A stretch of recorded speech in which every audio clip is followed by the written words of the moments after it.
So please do not take pictures in the cemetery, we beg you. No cosplay photos in the cemetery, even if we're on Halloween. We're going to be respectful. And maybe we'll have a cemetery in the bowling alley of the venue. Oh, you don't know about the bowling alley yet? Well, you'll have to come visit us, DerpyCon 2021. So if for some reason you can't park on site, don't worry, you won't have far to walk. Right behind me is the Church Street parking garage. That's about a 1.5-minute walk from the venue, so you won't be far. And it is in the heart of downtown New Brunswick. So once again, you'll be minutes from food. You can tell I'm hungry because all we're talking about is food on this tour, but that's one of the highlights of New Brunswick. And it's also next to one of the most entertaining places here. It's right by the Laugh Factory.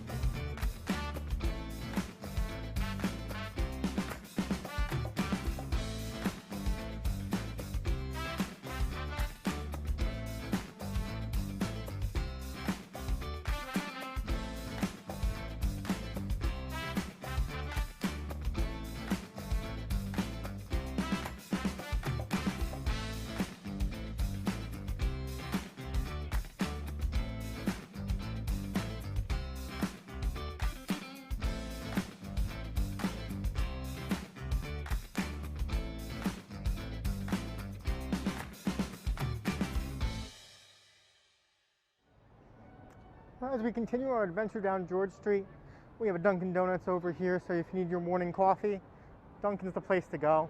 I might be there too. You might find me here at Dunkin' grabbing some coffees for myself and everyone but the con chair, since we know he's going to want his Starbucks. As we got some restaurants, we have Master Nu, one of the great Asian restaurants we have here. You're looking for some barbecue, you're looking for some noodles, looking for some fried chicken, we got it right here. As we continue down, we got the Hub City Brew House. A lot of beers on tap right here. So you got your brews, you got your burgers. One of the good places to eat. One of the best spots to go for a bite to eat, and my personal recommendation, is the Tavern on George. A historic building full of great pub fare, burgers, salads, sandwiches, soups, and of course some brews. This is a wonderful spot to stop, grab a bite to eat, enjoy some music on the weekends. And if you're fancying to watch some of the football games, they got that on a lot of TVs inside. There's going to be a lot that you can do right here on the Tavern on George, one of the historic locations here in downtown New Brunswick. It may not be Nando's, so you might not get your National Harbor feel, but you still get your Popeyes. Fried chicken, some of the best fried chicken right here at Popeyes. Sorry, KFC lovers, Popeyes is where it's at. Are you short on cash during the weekend? Well, you can go right down George Street to the ATM. There will also be an ATM right on site at the Hyatt Regency New Brunswick as well. So plenty of spots to go to make sure you have enough cash for the exhibitors hall. So we take our next stop down here on George Street, and we got one of the best places you can think of for a Mexican grill. Alright, some fast food, but it's Chipotle. Chipotle has some great burritos, some great burrito bowls, and if you go further down, you can get your coffee fix. I know our con chair will. Starbucks. We look across the street at Harvest Moon Brewery, one of the better places to find some beer, and Gong Cha, which is one of the locations that we visited last time we were in New Brunswick over in the spring. So you can stop there from some nice cuisine, bubble tea to boot, and this is just a few blocks away from the convention.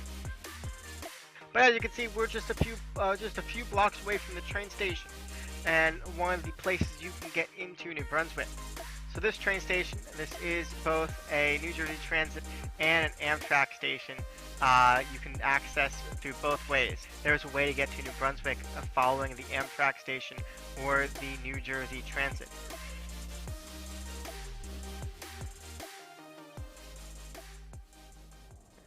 We've experienced a lot on our New Brunswick adventure today. We've gone downtown to the Stress Factory, we've gone past bars, we've gone past restaurants, we've enjoyed some of the sights and sounds that we have here in New Brunswick, from cosplay photo spots to even the train station for all you train goers.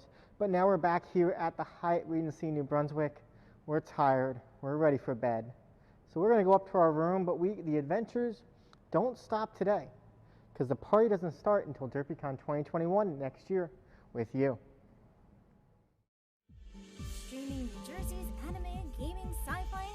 convention. This is DerpyCon Online.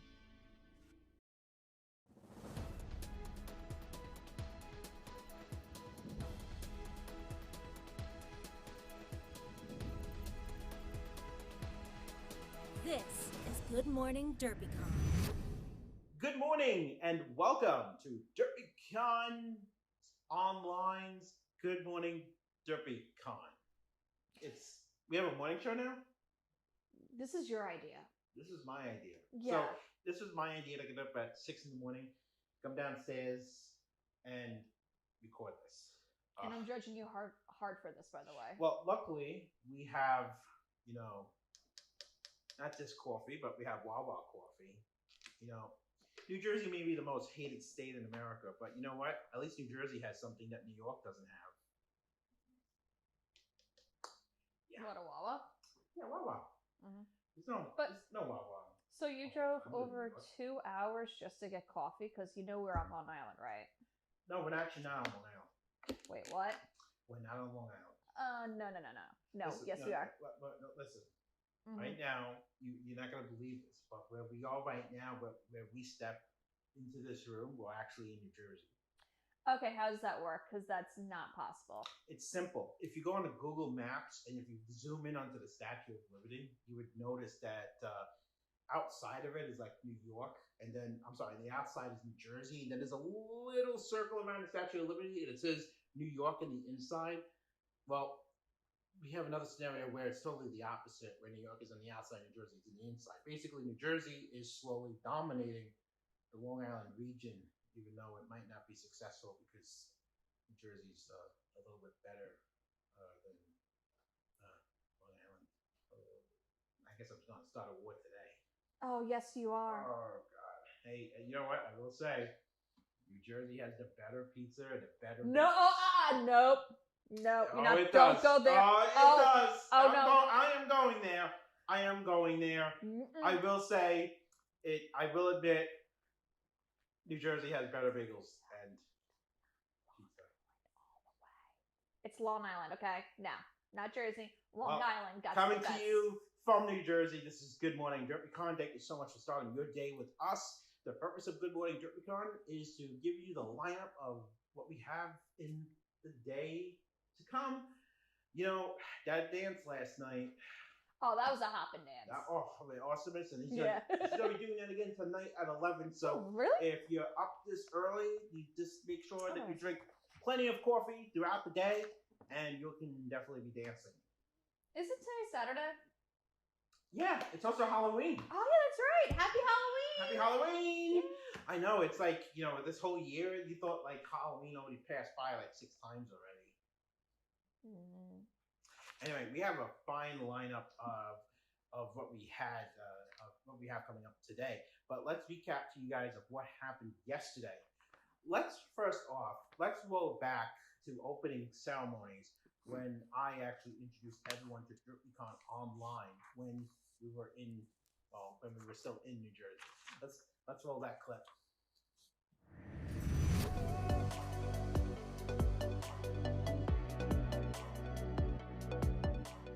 Hello, welcome to DerpyCon Online 2020. I'm Anthony Zaragoza, Convention Chair of DerpyCon. I'm here in front of the Hyatt Regency New Brunswick, which would have been our new home this year if it wasn't for the coronavirus. No,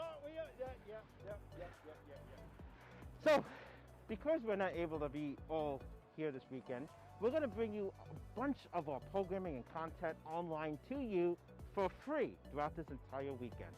We're going to have guests, panels, workshops, maybe a DJ, maybe. I'm so looking forward for this weekend of what we have to offer on DerpyCon Online for this year. This entire year I've been thinking, it's been over 3 years that we've decided to move to Hyatt Regency New Brunswick. This is going back to 2017. Back in DerpyCon 2016 and 2017, we heard that we need more space. We need more hotel rooms. We need more restaurants nearby. We need this, we need that. And we got us thinking, saying we should try to move, but not too far away. And this is where Hyatt Regency New Brunswick got involved. It took us 6 months to find a new home that we can move into starting in our 2020 event. You know, there was a lot of places to choose from the lower Westchester area of New York all the way down to South Jersey. And I know it's South Jersey, and I'm coming from Long Island. So anyway, you know, I know we needed a new home. But the Hyatt Regency New Brunswick allowed us to move in, taking up the entire hotel, using up 3 times more space than we had in Morristown. And you know what? 2020, I was really looking forward to since 2017. And it got me thinking that with this cancellation, it really kind of made me a little upset because this was something we've been working on since 2017.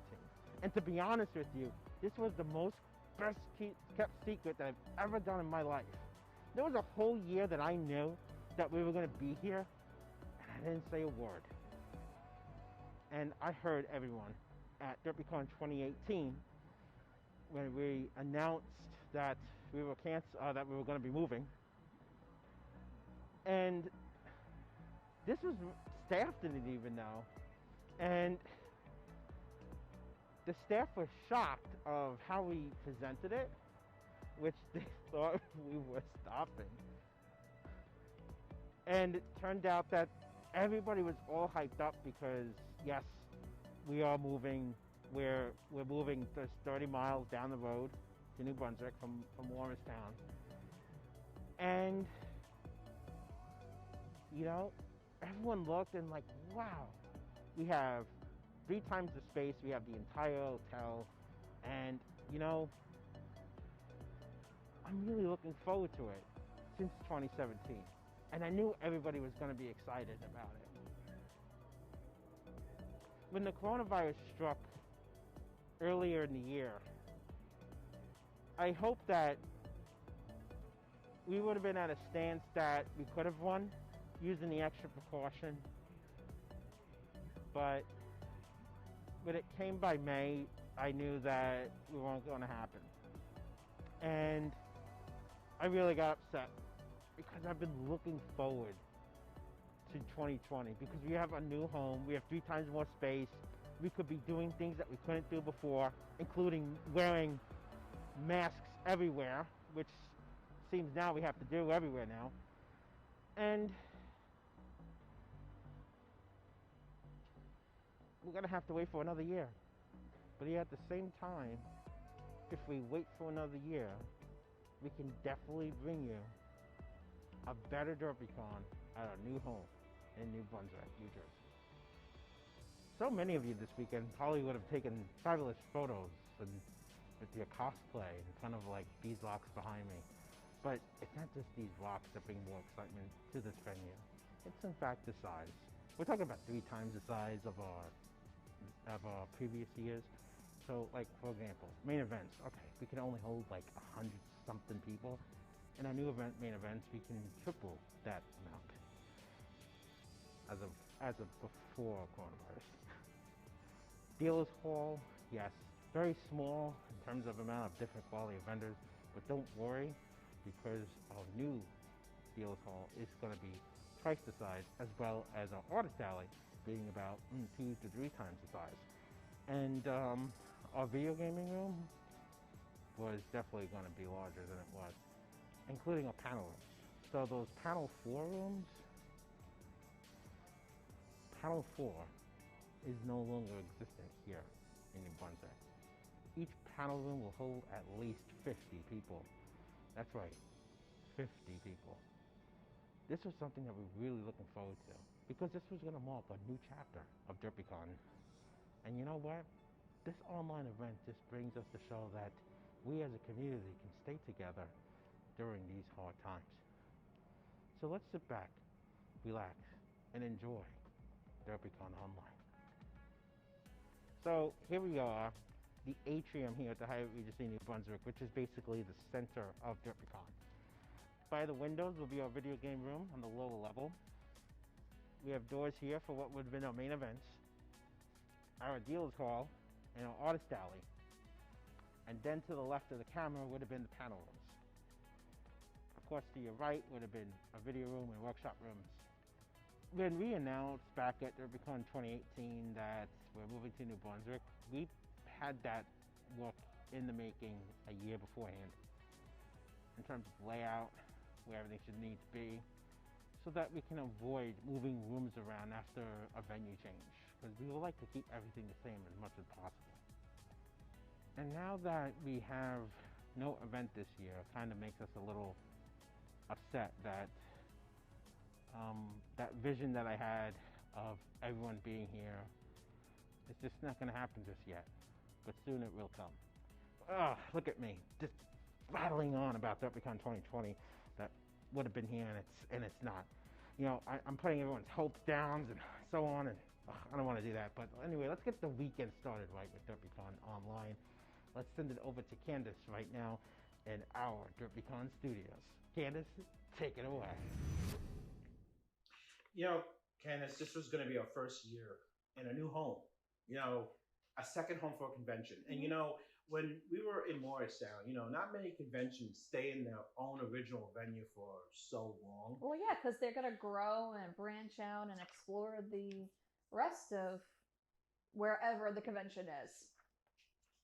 So you know, we've been looking forward to DerpyCon 2020 since 2017, when we decided to start finding a new home, and when we picked New Brunswick shortly after like a 4-month search. You know, we said, yeah, this is it. This is gonna be the place.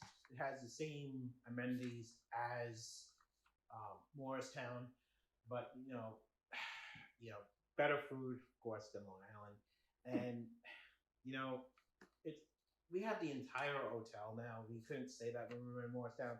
We have the entire hotel, and I was really looking forward to it. And when this pandemic hit, you know. You mean when 2020 happened? Because let's put it this way. 2020 started off bad. Okay, Australia was on fire, and then something happened with something else, and then we had a virus. What that other thing was? I forgot because You forgot the murder hornets? No, that was in June. No, it's still happening. They found the hive again, you know. In Washington again? Yeah. It's blame those people in Washington State. Well, then again, don't blame them. It's not their fault. The murder hornets just decided to move into their town. Wait, so speaking of which, so if we're going to have a whole hotel next time, does this mean... Give me a second.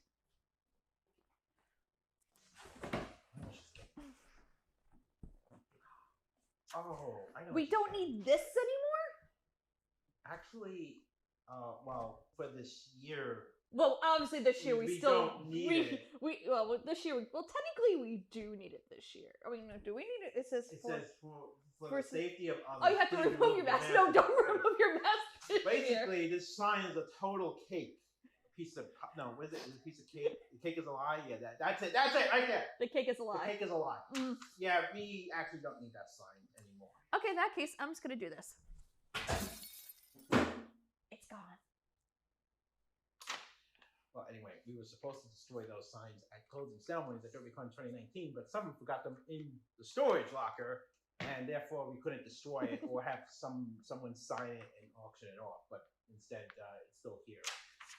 Obviously, the sign is probably no longer going to be used, but to those that may be familiar with Morristown, yes, you did have your no mask policies. I know we've received so many complaints on top of room noise complaints. Well, that is one of the reasons why we left Morristown, and we're now in New Brunswick. In New Brunswick, you can wear your masks as long as you want. Just don't cause a hostage situation or do robberies or anything. And we could start main events sooner than 5 o'clock because there's no bank next door. Yeah, we don't have to worry about banks or neighbors because we're in a standalone hotel. We're actually in a convention-friendly hotel, so they actually know how to handle our types of events. Unlike our first year at DerpyCon, where we had a noise complaint from our own main events. The con itself, not the hotel room, the actual convention got a noise complaint. Which I thought was the funniest thing that ever happened. See, guys, the people that stayed with us in Morristown, see, even we as the convention got a noise complaint. That's in your own hotel room. But that's how you know a convention's so good, it gets noise complaints. That was just the first year. Year one, oh yeah. So let's recap also what happened yesterday. Okay. You know, just on before, we actually had memes of internet pass with Freddie. You know, Ooh, that took me back. man. The early days of the internet. You know, that was such an awesome panel. If you did miss it, don't worry. You can catch it again tomorrow morning at 8 a.m. right here on DerpyCon Online. And, you know, what else did we have? We also had Manly Battleships game show and Prosper Review. Squiggly, squiggly. I heard that ran out pretty well. And, you know, we also had Meme Central Go. Now, last year we introduced our first room of memes because for the longest time we had an empty room and we had no idea what to do. We called it the Attendee Lounge. And this year we went, well, let's change that up a bit. And we played memes. And it was quite a hit to those that need to bypass time in a nice flat space and watch videos that we all watch at home together in person. And now more than ever before, that feels actually quite special to everyone because, you know, we all need that again. So hopefully we need to go laugh. Yes, and hopefully we can do that again really soon, especially for DerpyCon 2021. So, you know, speaking of what happened yesterday, let's talk about today. Ooh, today. Excellent lineup of stuff going on. So, anything creepy or spooky for Halloween? Well, I was gonna say let's just talk about the guests first because that's all. That's all I always hear. Am I jumping the spooky stuff? Yes. Okay. Let's talk about the guests. You know, we're talking about the guests. The guest. First today we have. I'll say his name this time because I know you always like to say it a different way. But we have once again for a second DerpyCon, Almond Taylor. His panel is at 12 o'clock today. His Q&A. And remember, if you want to get involved, just feel free to use the Twitch chat feature either on our website or on your Twitch app. And we'll forward any questions to him, and maybe he'll answer your question. And remember, autographs is right after his Q&A, so make sure that you buy his autograph a half an hour before the end of the panel. That's 12:30. The autographs starts exactly after the panel is over, and you can buy the autographs online at derpycon.com/store. Yeah, buy them early because spaces are limited. And while you're at the DerpyCon store, don't forget to buy all these lovely merchandises, like your DerpyCon shot glass, great souvenir, as well as a great conversation starter at parties. We also have the badges that you would have gotten this year. You know, your water bottles. Oh, I actually really like this one. This is new this year. Check this out. Okay, ready? It's a light up DerpyCon cup, and each time you turn it on and off, it changes colors. It's pretty. Definitely indeed. Well, you know what else you can get at a DerpyCon online store? It is autographs for our second guest, Candace. Second guest on that one. Yep, our second guest we have is at. Let me look at the schedule again. 1 second. Trina Nishimura at 4 p.m. with her Q&A, followed by autograph sessions. And again, just like before, you must sign up for your autograph session 30 minutes prior to the start of the autograph session. Spaces are limited. And to sign up and purchase your autograph, you go to DerpyCon store. And that would follow right after. Is it right after? Yep, it's right after. It's not on the schedule. It is right after the Q&A. Okay. It's a one-time shot. So, you know, it's, you know... Get them when you can. Yes, you can. You know what you can also get while you're also there? You can get some stuff that is actually not here because they're not here yet. Because we have the DerpyCon 2020 t-shirt, sweatshirt, an online tumbler, and so much more. And those limited edition items have to meet a minimum quantity so we can order them. So if you want that special face mask with that DerpyCon logo on it, if you want that tumbler, in case if you don't want the Wawa one anymore, we all have that online. We have to meet minimum quantity, so be sure to buy yours today so that we can put that order in. Don't forget, the holidays are coming up, like Thanksgiving, Christmas, Hanukkah, Kwanzaa, Festivus. Valentine's Day, St. Patrick's Day, Easter. A little later. Well, listen, if we're gonna have to sit in another second wave, we should just start thinking of ahead. Yeah, so don't just buy for yourself. Buy for family, friends, and those coworkers. So what else is happening today? You know, we mentioned about the dance yesterday. We also had dance again with Awesome is Fine. That is tonight at 11 o'clock. Be sure to tune into that. Also, when we mention times, we always will mention Eastern Standard Time, since that's the time zone we are in. Yes. So if you're another time zone, please adjust to the Eastern Standard Time. So we actually have another special live event tonight, and that is actually Super Art Fight. Ooh, someone's gonna fight? Ooh, yeah, we're gonna fight. Yay! Hopefully, we get some ranch dressing ready. What? Yeah. Why would you use ranch dressing in an art fight? Well, you're gonna have to tune in and watch. Okay. You gotta gulp down that ranch dressing. Ew, no, you don't gulp down ranch dressing. You have to gulp it down when you win. Drizzle it on stuff or use it as a dip. You don't drink ranch dressing. That is gross, Anthony. Oh, that's not just me. That's just what to expect. If you watched last week's Super Art Fight, you'll understand what I mean. Okay, I guess I'm gonna have to watch it. You're gonna have to watch it. I'll have to learn. Yeah. Anyway, there's also another great two panels by John Turner. His panels are on tonight. One at right after Super Art Fight at 10 o'clock, and the other one after the dance at midnight. And one is you know, we had a teacher show us how to say this one. The chai cough the ski. That's the Tchaikovsky. In anime.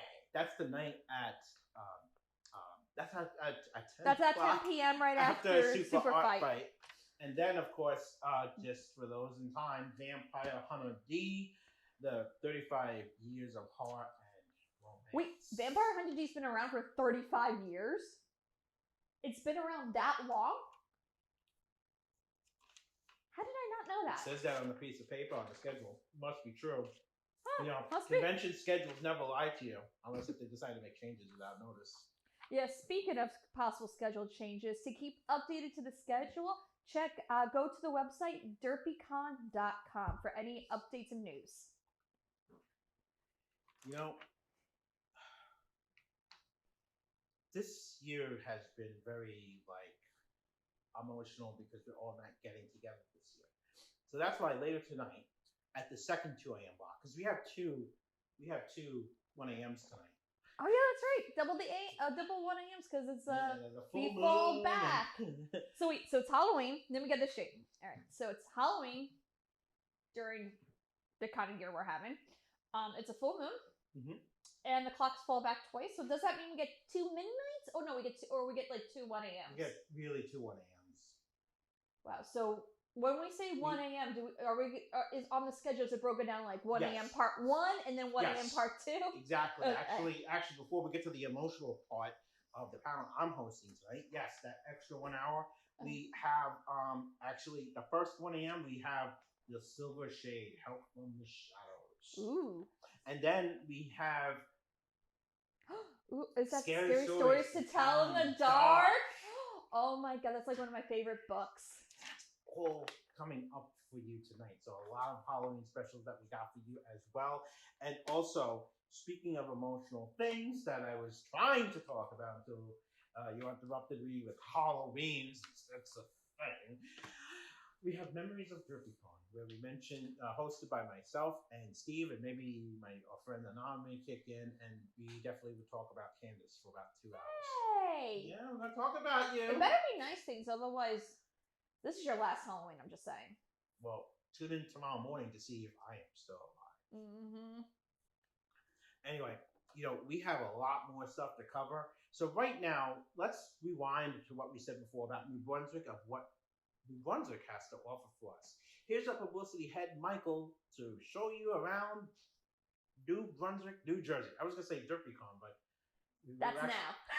That's now. So, Mike, take it away.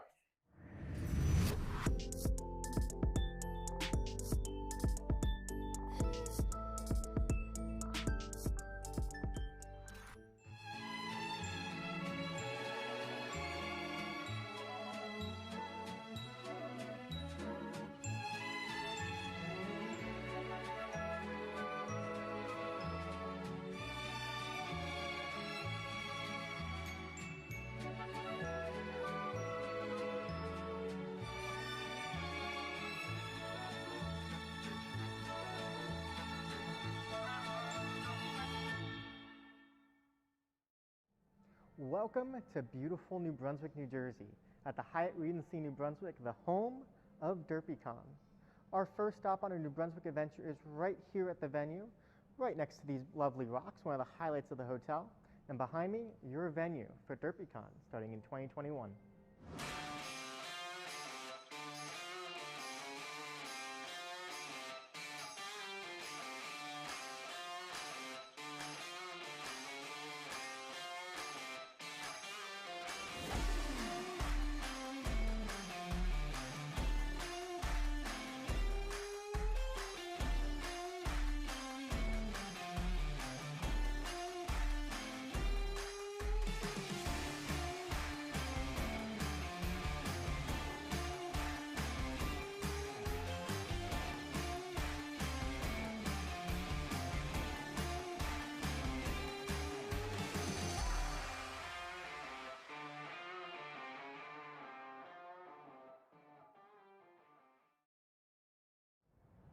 As we step outside the doors of the Hyatt Regency New Brunswick, we step into a wonderful world for cosplay pictures right behind me on the grassy knoll, and food. Food as far as the eye can see down historic George Street. Whatever you want, they'll have it there. You want a bowl of ramen? We got a restaurant for that. You want sushi? We have that. You want burgers? You can find countless of them. Just a slice of pizza? That's just a block away. What about tacos? You bet. No matter what you're in the mood for, you can find it just 1 minute away from the venue. You won't be gone long, you won't miss your favorite panels, you won't miss the major events, and you can catch some cosplay photos on the way back. So if you're driving into town, like me, and you're wondering where you're going to park, you can park right here on site. The Hyatt Regency New Brunswick has a full parking garage connected to the building. Whether you're staying for the weekend or just coming for the day, you can park right here and just be minutes away from the action, and your car will be close to lug all that great merch that you'll be getting in the exhibit hall.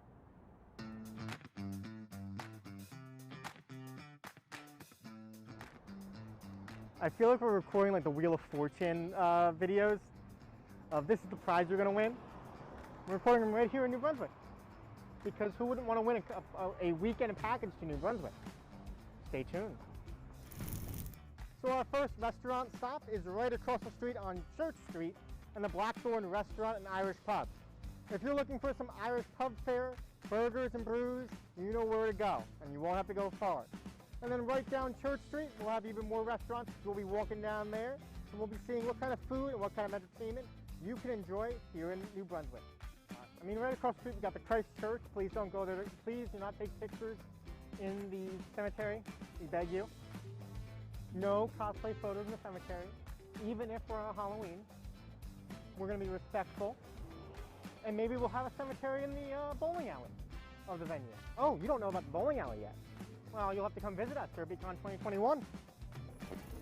So if for some reason you can't park on site, don't worry, you won't have far to walk. Right behind me is the Church Street parking garage. That's about a 1.5 minute walk from the venue, so you won't be far. And it is in the heart of downtown New Brunswick. So once again, you'll be minutes from food. You can tell I'm hungry because all we're talking about is food on this tour, but that's one of the highlights of New Brunswick. And it's also next to one of the most entertaining places here. It's right by the Laugh Factory.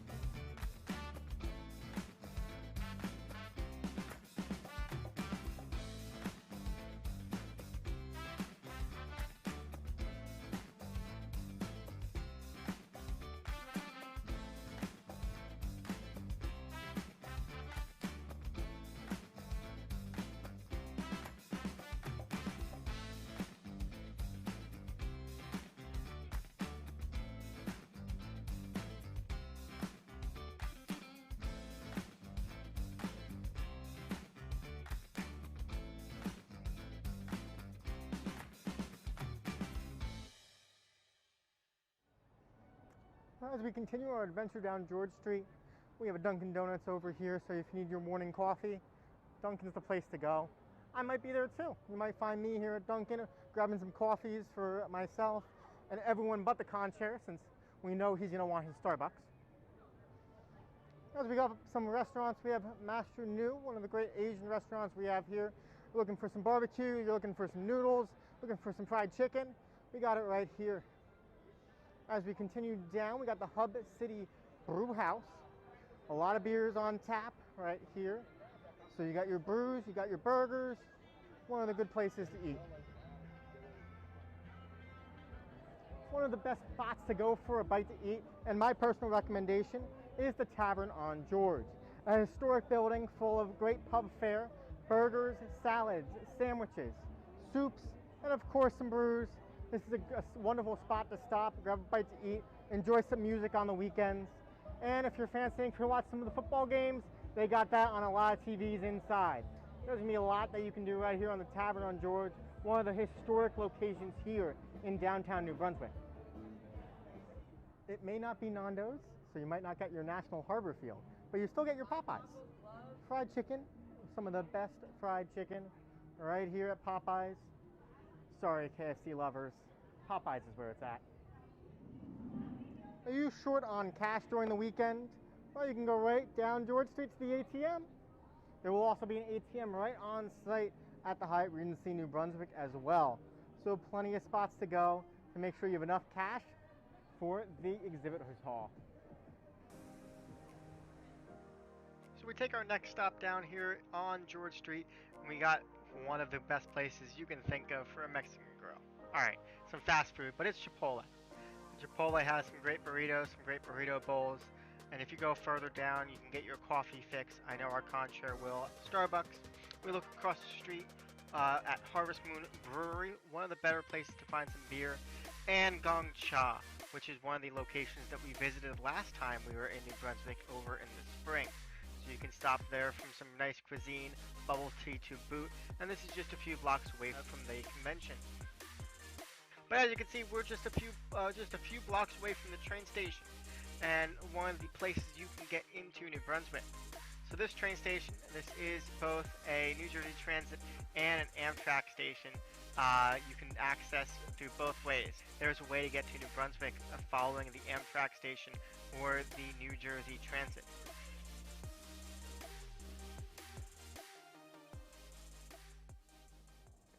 We've experienced a lot on our New Brunswick adventure today. We've gone downtown to the Stress Factory, we've gone past bars, we've gone past restaurants, we've enjoyed some of the sights and sounds that we have here in New Brunswick, from cosplay photo spots to even the train station for all you train goers. But now we're back here at the Hyatt Regency New Brunswick. We're tired, we're ready for bed.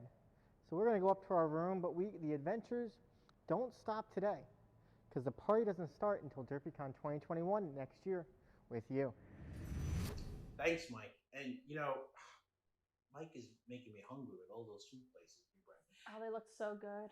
And there was I didn't get the name of it, but I'll throw a picture on the screen of awesome ramen I got while I was there. So there's actually 2 great ramen places in New Brunswick to try out. So anyone who lives near New Brunswick, New Jersey, can you do me a favor? Can you please go to those ramen places Anthony's talking about and eat it for me? Please, on my behalf. That'd be greatly appreciated. Thanks. And by the way, guys, all those awesome graphics that you see on the screen and all the panels that you're seeing all together, that is a lot on Fred putting all the videos together. So thanks, Fred, for putting it all together. Fred. That's the same Fred that did your memes of Internet Pass panel. So he made me say this and threaten me. So that is why we are showing it again tomorrow at 8 a.m. because he wants to make sure that his Good Morning show is also seen on both days. So, and that panel though was completely amazing. We just saw it. If you didn't, you gotta catch it again. So, anyway, we have a lot more to cover here, and and also don't forget, once in a while, check your Facebook, Twitter, and Instagram because we will be social media connecting with y'all live. So if you want to give us a shout out while the convention is happening, don't forget to hashtag DerpyCon 2020 or hashtag DerpyCon online.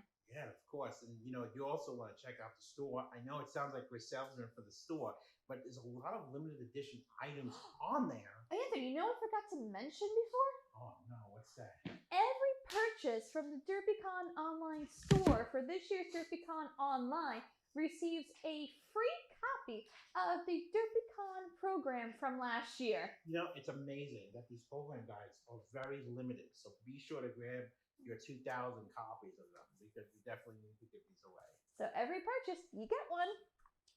So yes, the program guides, to those that don't know the story, our program guides showed up late.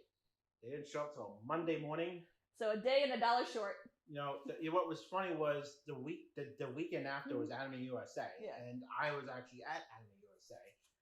People are like, "How the heck did you do that?" Like, well, that's what I like doing. I like going to conventions, and people actually approached the table just to pick up their program guide. You have the program guide? Yeah, here you go.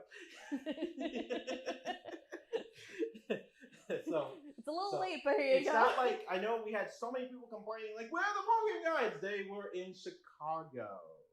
That's so they went to Chicago instead of New Jersey. So what happened was, how did it happen? I'll tell you exactly what happened. Okay.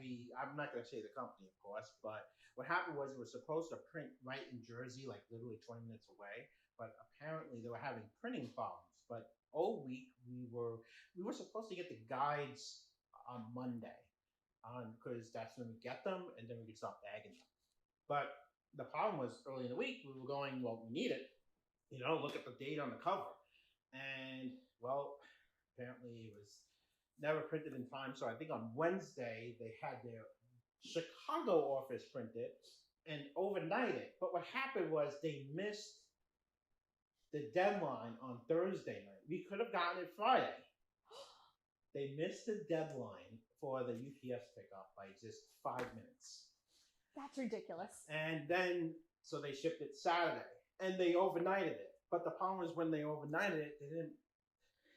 It goes to the next business day, and weekends don't count. They didn't mark it for Saturday delivery, which I think is another extra charge.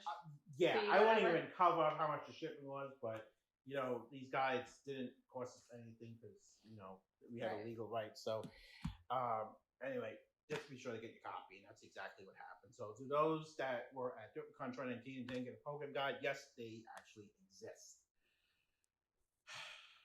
Fun stories. Yeah, well, that's kind of DerpyCon. I mean, there's always something happening like that, whether it be program guides or needing to find a new cable so we could get main events working right before it's about to start. I mean, it wouldn't be DerpyCon without an oops. That's why, again, our con operations office is called Con Oops. So anyway, let's also share what's coming up later today as well. We have other panels, of course, the ones that we're not forgetting. So we have Mike Lindenbaum with Voices from the Grid, a DerpyCon special. Ooh, interesting. That's Power Rangers. Oh yeah, that's the Power Rangers one. I'm actually kind of excited for that one. I'm a huge Mighty Morphin Power Ranger fan, and I always shouted Pink Ranger. Just saying. Kimberly, not Cat. I say Blue Ranger.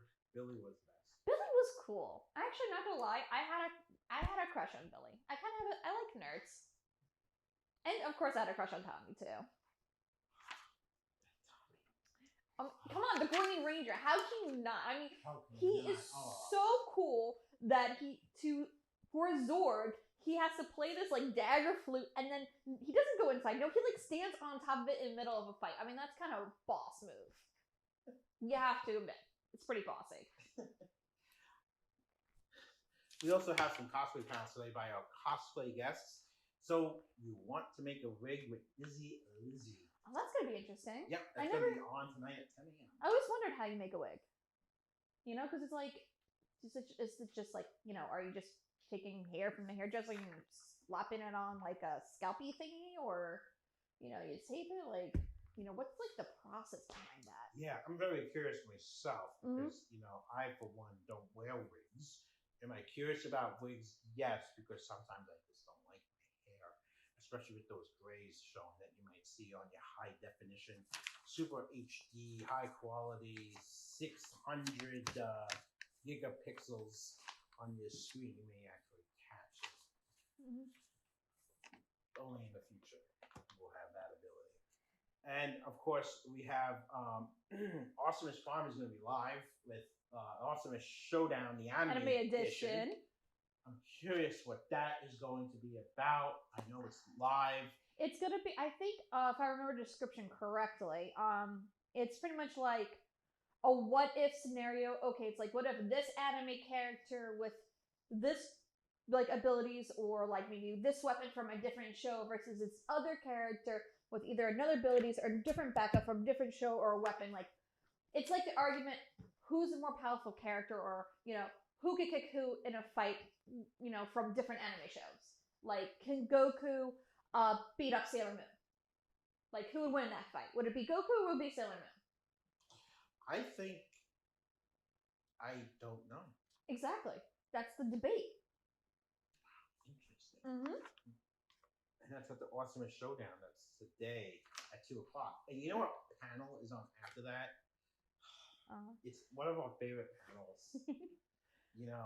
I'll say it. I'll say it in 3, 2, 1. But I hate sports anime.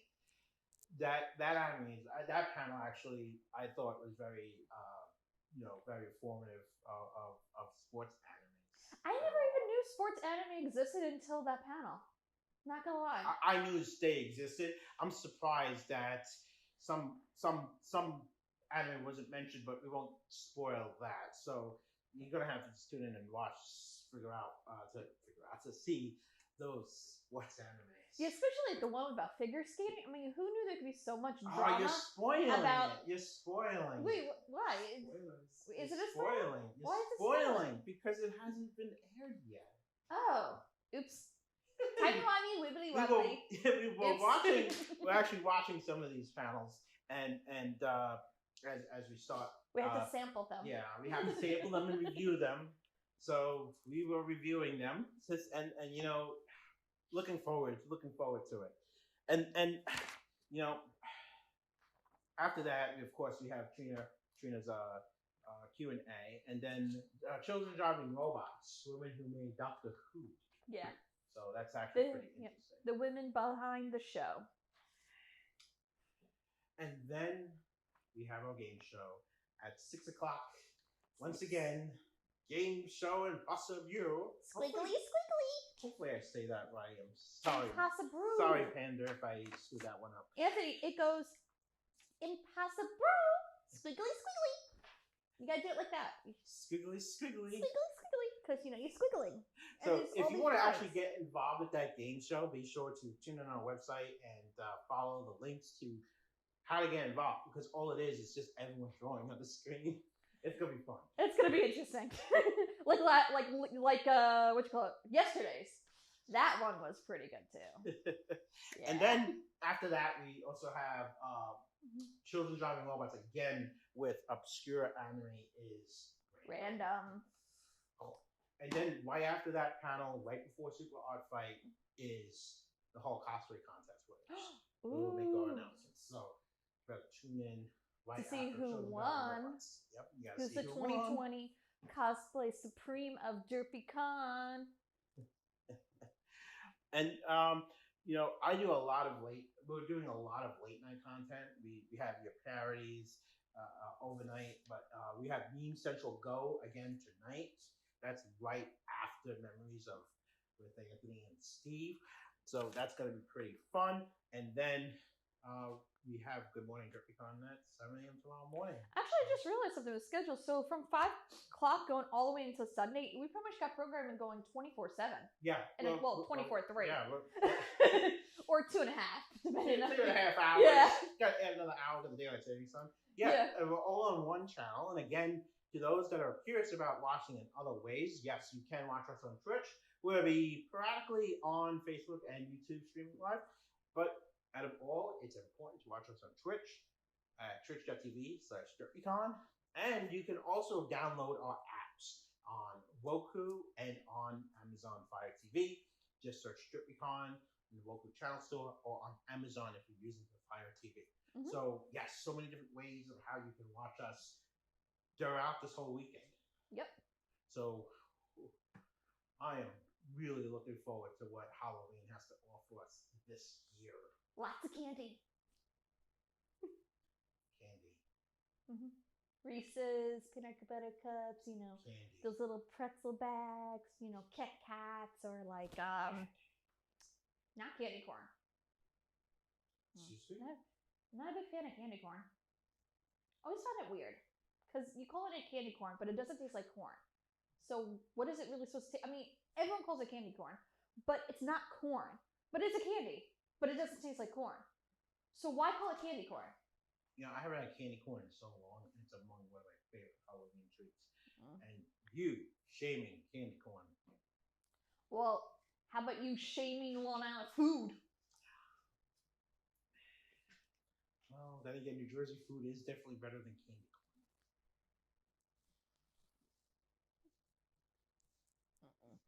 I guess we'll agree to disagree. Indeed. Anyway, I think it's time to throw a montage.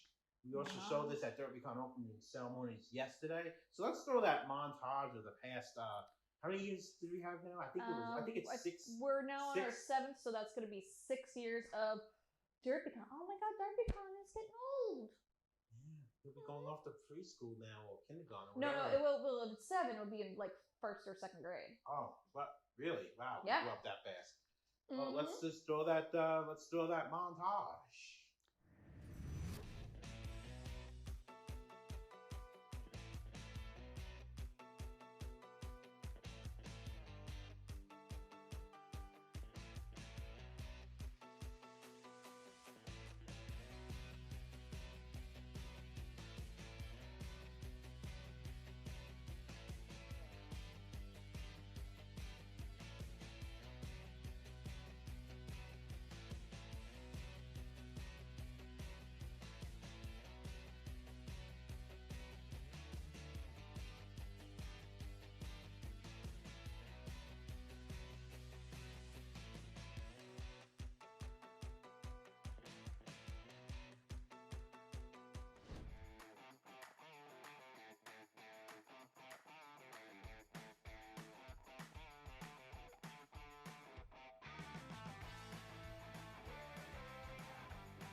So many memories. Oh my god. So many memories. So And, many things. You know, we have DerpyCon Yep, DerpyCon right by me. and Plank. The staff may know Plank, so this is like a staff thing. And you have DerpyCon. Yep, DerpyCon, which you probably almost ran over and knocked down how many times during the convention years? Well, he was on the main event stage, so I kind of ran into him about a few times. He wasn't glowing with the light. Well, then again, he should be glowing with the light. Well, he's green. So, but maybe you just need new glasses. Could be that. Maybe. And then there's Plank. If you've been in Con Ops, you probably have met him. So.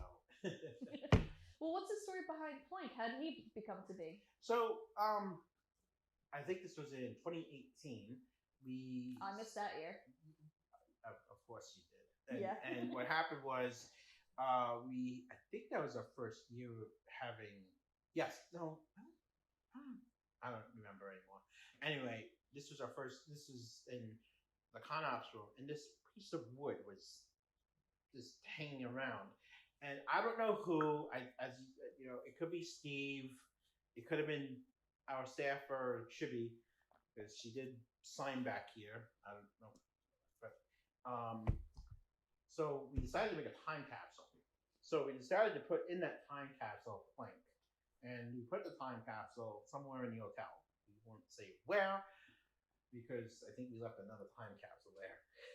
And we put him there, and yes, he was still there when we came back at the following year for 2019. And we decided to take Plank with us because Plank is special to us. So Plank is here, just like the cone. DerpyCon was established last year. For some reason, there was a random traffic cone on the stage, and it was my idea to put the gaff tape on it, and DerpyCon was born. Yeah, he looks very concerned about everything. Yeah. It's got a very concerning phase for a cone. and yes, there's been demands to have DerpyCon plushies. So Really? Yes. Oh my god, We don't have it available. We don't have it available, but Gotta we'll have it it in the future. Yes, definitely, because who wouldn't resist? It'll be cute. A little DerpyCon, cute little DerpyCon plushie. little cute, gaff tape face on it. You can have it by your bed. Make it part of like your stuffed animal collection or whatever collection. You can't resist the plushies. It's So cute. that's the story with some of our intentional mascots that we decided to make. But Plank is really more of an internal thing, so you probably will never see him again. Well, this is for everyone. So I think it's time to take a short break and stay tuned for the following messages. DerpyCon heads to New Brunswick, New Jersey next Halloween. Join us at the Hyatt Regency New Brunswick on October 29th through the 31st for DerpyCon 2021.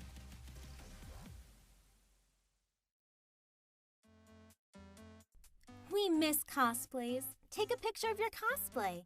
Tag @DerpyCon on Twitter and hashtag DerpyCon online. Kawaii-fy your life with a Kawaii box. Enter our giveaway for a chance to win a Kawaii box. Learn more at derpycon.com/giveaway.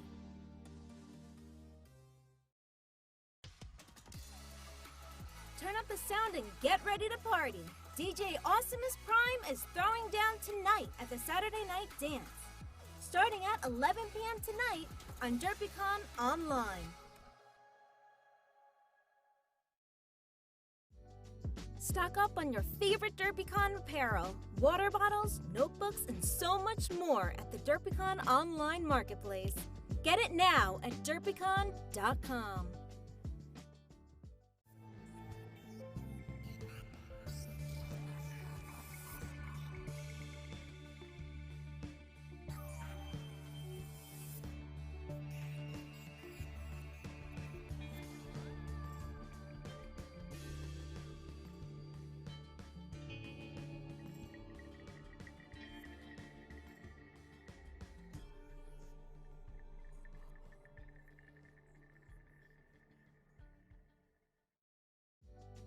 stock up on your favorite DerpyCon apparel, water bottles, notebooks, and so much more at the DerpyCon online marketplace.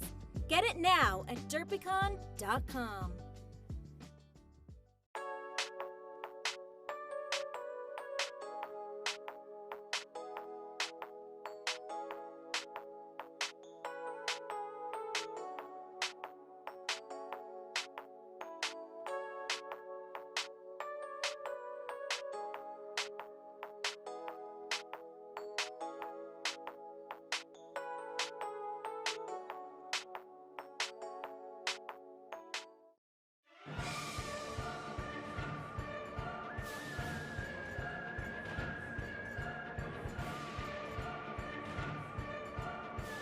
Happy Halloween!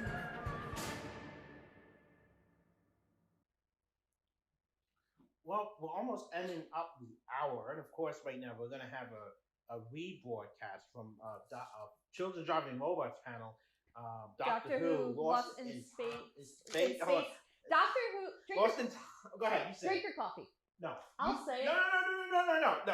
It's. All right. Say it. Don't even look at the schedule. Okay. How is it read?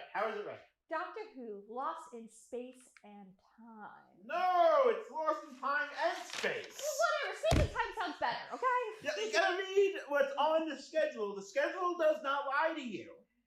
I know, but okay. Anyway, before we continue on, we want to see your Halloween costumes this year, so please take a picture, post them up on social media with the hashtag DerpyConOnline or hashtag DerpyCon2020 along with hashtag Halloween. But if you have cosplay, which can be the same thing, you can also share your memories, and maybe we can show them later on in the broadcast right here at DerpyCon Online. And remember, if you use the hashtag DerpyCon Online, your text may appear on the call on the bottom of the screen. It's amazing of how much we can do here. Technology. I know. Well, that will do it for today's Good Morning DerpyCon. Tune in tomorrow morning at 7 a.m. for the Sunday edition of Good Morning DerpyCon. Yep, we got to get up early again. We can't miss those awesome panels, especially for those at 8 a.m. True. All right, have a good day, everyone. Enjoy DerpyCon Online.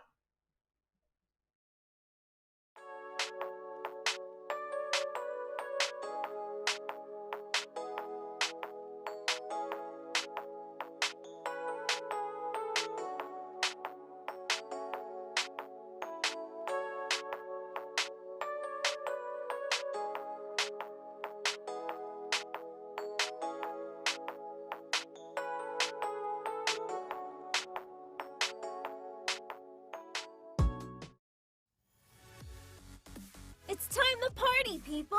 Light up the night and get ready to dance when DJ Awesomeness Prime hits the stage at 11 p.m. tonight on DerpyCon Online.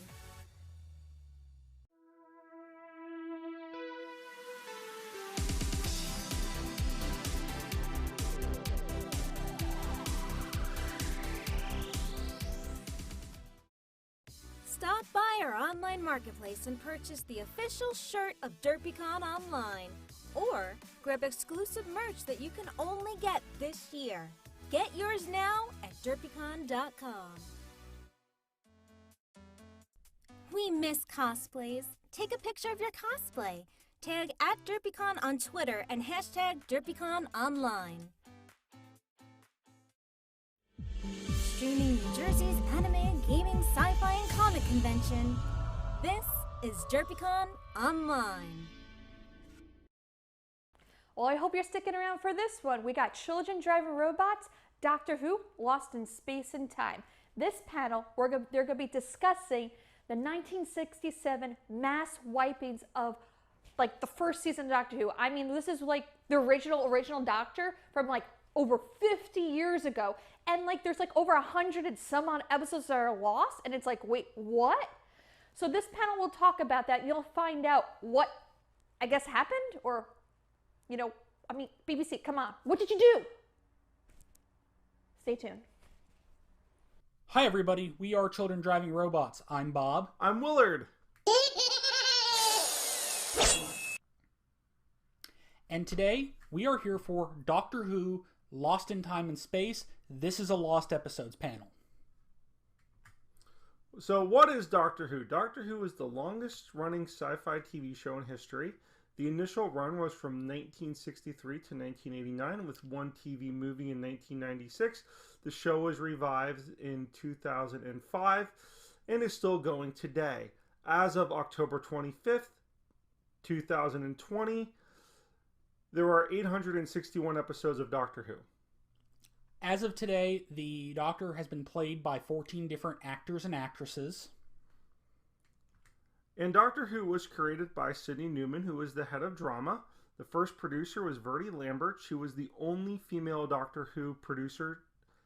And the theme song was created by Ron Grainer, Delia Derbyshire, and Brian Hodgson. Ron Grainer was the head of the BBC Radiophonics Workshop, therefore he got the credit. He tried to get Delia Derbyshire credit for the theme song, but he was unable to. The current Doctor is played by Jodie Whittaker. And this is what we're talking about today, the missing years. From 1963 to 1969, there was a junking policy in place from 1967 to 1978. In 1978, when the junking policy stopped, they ran an audit of the BBC archives. Out of 253 episodes, 152 of them were missing. As of 2017, there were 97 missing episodes. Now, this is something, unfortunately, we have more information about recently. Generally, the given date when the junking policy ended was 1978. The issue is, we know from members of the Doctor Who restoration team that almost certainly junking continued into 1981. Wow. Yeah, that's really bad, because that's when home media really started picking up. That's true. So, there is no broadcast footage of Marco Polo, Mission to the Unknown, the Massacre of St. Bartholomew's Eve, telesnap recordings. So, they were photos taken during production. They were to be used for promotional use. And in many cases, they are the only surviving footage. And they have been recreated. They have been used to recreate missing episodes. So now we're going to talk a little bit about British TV versus American TV in the 1960s. The BBC, as of now, has no ads. It is currently funded by a licensing fee, and BBC One launched in 1936, closed down in 1939, and relaunched in 1946. Yeah, World War II kind of slowed down some things, unfortunately. TV would have been in the homes a decade earlier, have not World War II broke out. So, BBC Two launched in 1964. Both had regional variations in England, Scotland, Wales, and Northern Ireland. And in 1955, ITV was launched, which was the first commercial TV station in Britain. So the BBC is considered a public service provider. What does that mean? That means they were constantly making new programs. And since there was a lack of media outlets, union rules, no central archiving, and no home media release meant no one really cared about old media. Yeah, it's unfortunate that there was just not a future vision. Though some people in the United States might have not agreed with that exactly. Well, like one person. Yeah. He made a lot of money. He did. So, Equity is the acting union in the UK. So, before TV was taped, the actors would need to be rehired for each live performance. They grew concerned about programs being shown indefinitely. Bob, that would never happen, right? There would never be hundreds of channels devoted to retro TV programs. No, not at all. No. And recordings could only be repeated a set number of times. Anything after that, the actors would have to be paid very high fees. The idea was that if programs were repeated all the time, the actors would lose work. Boy, that really turned out that way. Yeah. So, like we said, before tape, all programs were produced live. Then when they started shooting on tape, it was shot on 2-inch video, and each tape cost thousands of pounds per inch. In the United States, we ran off of NTSC. In the UK, they went on PAL. PAL is a little bit better of a format and had a better resolution. Masters were transferred from 16mm or 35mm film for international distribution. Now, Willard, that's because film was a universal standard, right? Yes. So film can be played anywhere. A 35mm film recording can be played anywhere in the country, anywhere in the world with no issues. Videotape and now digital media is region locked. And that is what 2-inch tape looked like, and that's what 16mm film looked like. On top of the 2-inch tape, there's a media format from the mid-2000s called DVC Pro or HD video or digital videotape. See the difference in like 40 years? Yeah, that's a major difference. That is. Film, library, held programs made on film. The engineering department held videotapes. BBC Enterprises held programs deemed commercially exploitable. All audio tracks are archived due to fan-made recordings. And it's interesting with the fan-made recordings that for the most of them were one man, and his setup was borderline massive fire starting, basically. Oh, yeah. It was very shaky, but due to him, a lot of this is preserved. It was pretty intense what they used to do. Essentially, they would put recording equipment right next to the TVs. Well, he wired in. He wired in? He wired in, yeah. And they would record the audio for future playback. Yep. So, recovered footage. Where do they find this stuff, Bob? We have vaults, which would make sense. Foreign countries, which we're going to talk about a lot more a little bit later. Private collectors, which occasionally you do have things just fall into the hands of private collectors. Sometimes it come out of the TV studio. Other ways, we have the censor clips from New Zealand and Australia. Doctor Who was censored there. I believe there was some concerns over the violence or the scariness. And we know that a few of those clips have survived. Home recordings, which of course when we entered the modern era here, we're getting a little bit more recordings. But there was some stuff that, you know, you could do in the 60s and 70s with the right equipment. Doctor Who within itself had clips reused, and that's how we got some of the clips back. And other TV shows, I believe there was one of the big famous clips was actually put in another TV show. Correct. Yeah. So occasionally it'd be other TV shows. So the first Doctor was played by William Hartnell. He played the role from 1963 to 1966. He did 143 episodes over the course of 3 1/4 seasons. And out of those, 44 episodes are missing. I believe we're missing all of several episodes, Willard. Correct. We're missing all of Marco Polo, Mission to the Unknown, Mythmakers, the St. Bartholomew's Day Massacre, The Savages, and The Smugglers. And we're missing most of Galaxy 4, The Daleks' Master Plan, The Celestial Toymaker, The Reign of Terror, The Crusade, and The 10th Planet. Considering the age of this, the fact we're only missing this much is that's really good. Oh, yes, it is. Yeah, it's a major achievement that so little is missing in many ways. Now, I believe we have several things missing in action here. The first appearance of the Dalek, of the Cybermen, and the first regeneration sequence. And I believe we do have a video clip for the regeneration. We do, yes.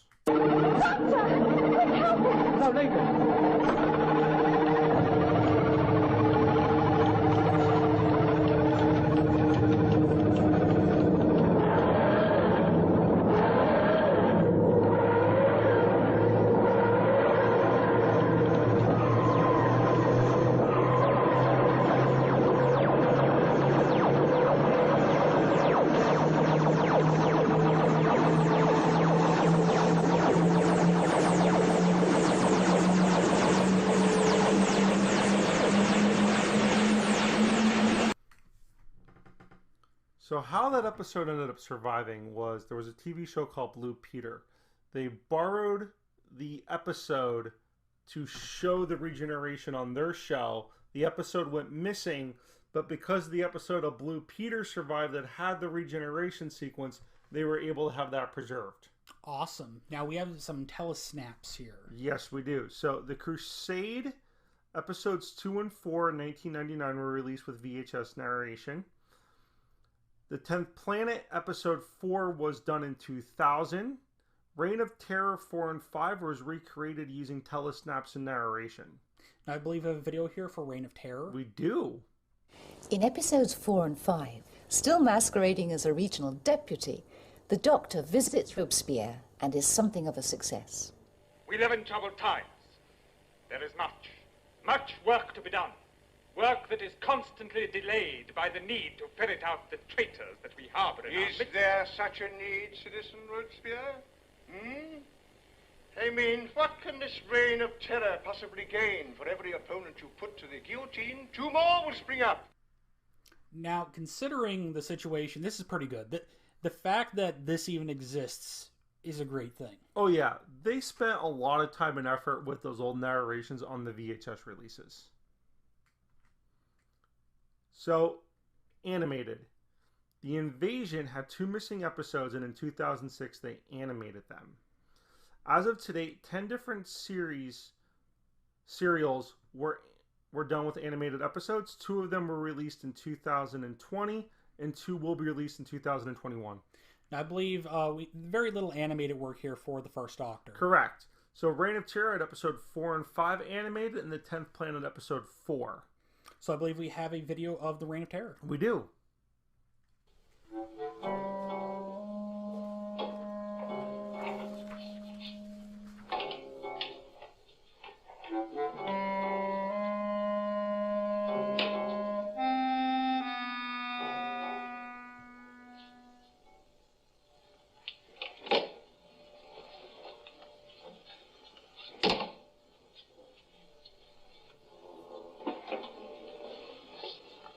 This will warm you. Thank you. What is it? Just drink it. Not bad. No, really good animation given the fact it's from 2013. I believe we're going to move on to the Second Doctor. Yes, so Patrick Troughton, he played the role between 1966 and 1969. He did 131 episodes. 53 are missing. He was a lot harder hit than Hartnell. So I believe we have Missing All. Missing All. Power of the Daleks, Highlanders, The Macra of Terror, and Fury from the Deep. Missing most, The Faceless Ones, Evil of the Daleks, The Abominable Snowman, Wheel in Space, and The Space Pirates. Now, some which are missing is The Underwater Menace, The Moon Base, The Ice Warriors, The Web of Fear, which we'll be talking about a lot later, and The Invasion. Where are we? It looks like the motor section of some sort of rocket. Somebody seal the door! TARDIS is trying to warn us. The power lines are overloading! I'm getting something. Station 3 to Silver Carrier. Come in, please. In a few moments, you're going to witness the complete destruction of a rocket in space. Doctor, what's happening? In my head. I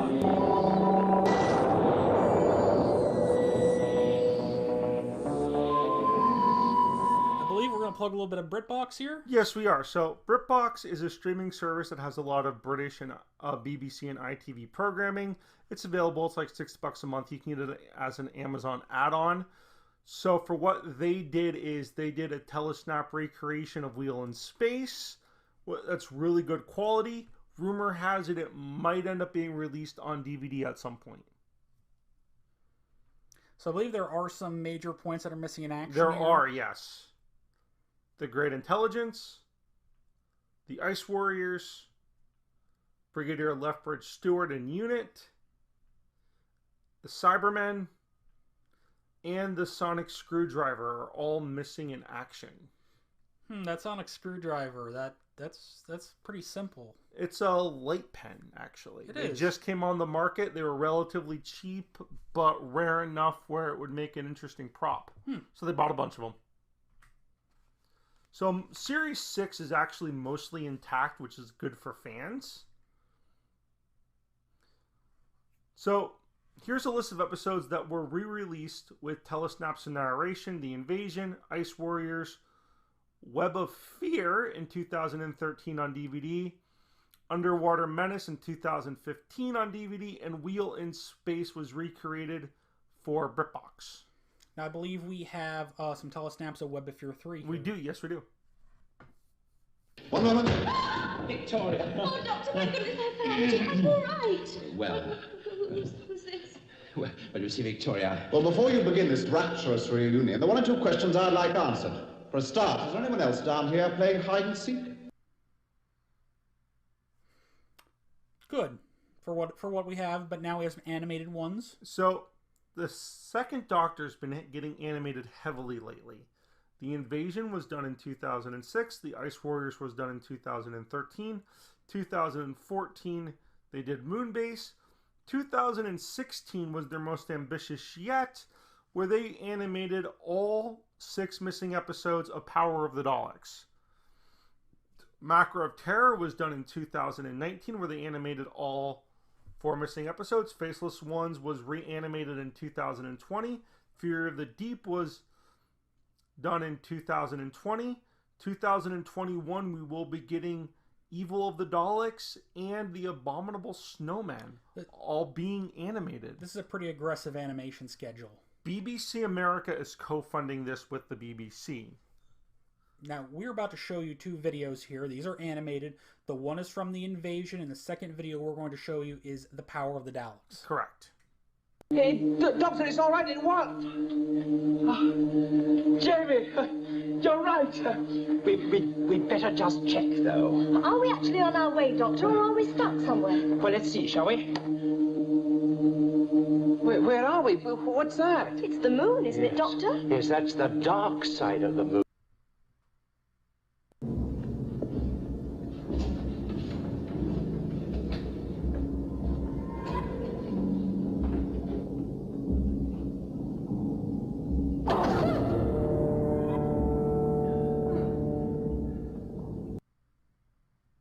That's pretty nice there.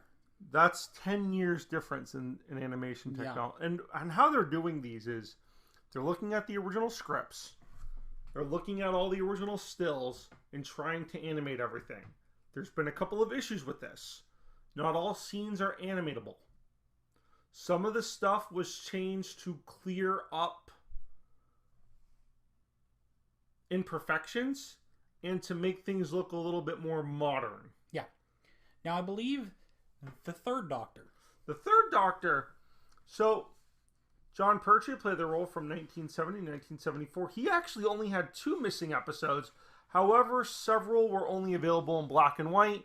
That's because the color transfers were put onto film, black and white film, for distribution in countries that did not have color TV, and wiped. Now, for the sake of this panel, we're not going to cover the whole changing stuff from black and white to color process.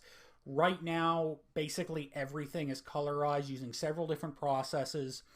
There's like one episode I believe they'd like to get a little better copy of to do it, but they've technology has greatly benefited the third Doctor. Yes, so the third Doctor is as complete as it's going to be in the original color as you can make it. Yeah. Now, let's talk about recovery. These episodes have been recovered from all over the world. Let's start off with Australia. Everything wants to kill you. That is one of the big problems. You're going to run into all kinds of problems in these countries. Let's look at a few others. Cyprus, there was a 1970s coup and a Turkish invasion of the country has since been divided. Ethiopia. You have the Ethiopian Civil War, which lasted from 1974 to 1991, and the Eritrean War of Independence from 1961 to 1991. Wait a minute. They were fighting a civil war and a war of independence at the same time. Yes. And there have been several states of emergency since over the last few years in Ethiopia.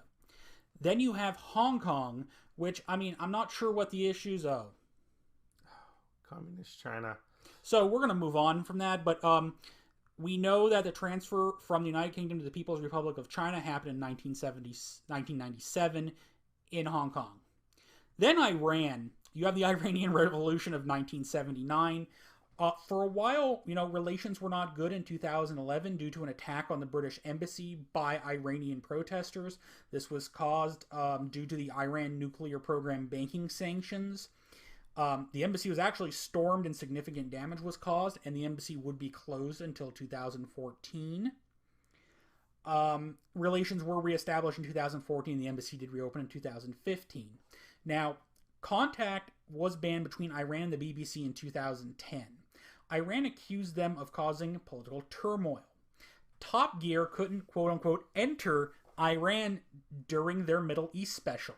What's ironic about this is Top Gear, especially Clarkson, is very popular in Iran, which started airing there in 2009. Clarkson is very, very popular. Just imagine dubbing the words gentleman sausage. I couldn't. Yeah. Then we end up in Nigeria, where there was a civil war from 1967 to 1970, and basically from the 60s to the 90s, a whole bunch of military governments. So as you can see, very shaky areas. You have to go look for these episodes. Then Sierra Leone. There was a civil war, 1991 to 2002. The United Kingdom actually helped repel rebels from winning the war due to Sierra Leone being a member of the Commonwealth of Nations as a former British colony. Now, what else could be the... Ebola. Ebola from 2014 2015. But, this is important, some non-doctor media was discovered in Sierra Leone in 2018. Then you have Singapore, pretty stable actually. Nothing much to say about Singapore. Thailand, you have military governments, coups d'etats to the point I can't even mention them all. And you have Zimbabwe, which declared independence. There were embargoes, wars. They went back to colonial rule for an election with suffrage. Then you independence. Say with suffrage. With suffrage. Yes. And basically, the relationship between the UK and Zimbabwe have been chilly. So, there's a rumor a few years back that the BBC offered Zimbabwe millions of pounds to go in there and look. We're talking a lot of money for a destitute country. Zimbabwe said no. Then they said, how about if we paid you for any material that we found? On top of the permission to go in to look, they still said no. Yeah. These episodes ended up at all these different places, possibly due to the bicycling system, where you'd hand around copies of the Doctor that you've bought. You were supposed to send them back. That didn't always happen, and that's why they have to check all these countries. So essentially what happened is the film reels were sent to TV station many times in different countries. Here's the thing, some of the countries that they ended up in had no actual license to air the programming. They were just getting there and the show was being aired without the BBC's knowledge. Yep. Now we're going to go on to the list of recovered episodes. So The Dominators was recovered by BIF in 1978, The Crotons in 1978, and War Games in 1978. The BIF does excellent work for Lost Media. They are an essential piece of it. Their top recovery list is some of the best movies that are still missing. And they also do a lot of work with restoration. Yep. Private Collectors, Reign of Terror Episode 6 in 1982, Galaxy 4 in 2011, Dalek's Master Plan Episode 2 in 2004, Underwater Menace Episode 2 in 2011, Faithless Ones Episode 3 in 1987. Evil of the Daleks Episode 2, 1987, The Abominable Snowman Episode 2. It's iffy on when that was returned.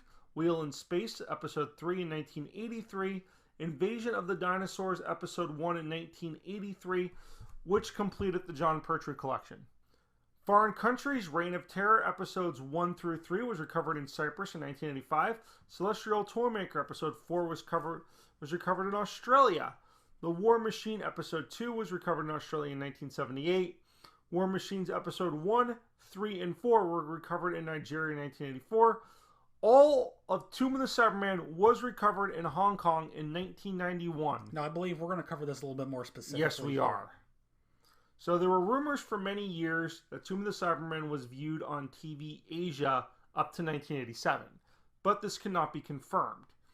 TV Asia found it in 1991. They returned it to the BBC in 1992. The BBC didn't want anyone to know that this was found. They were afraid of the episode going missing.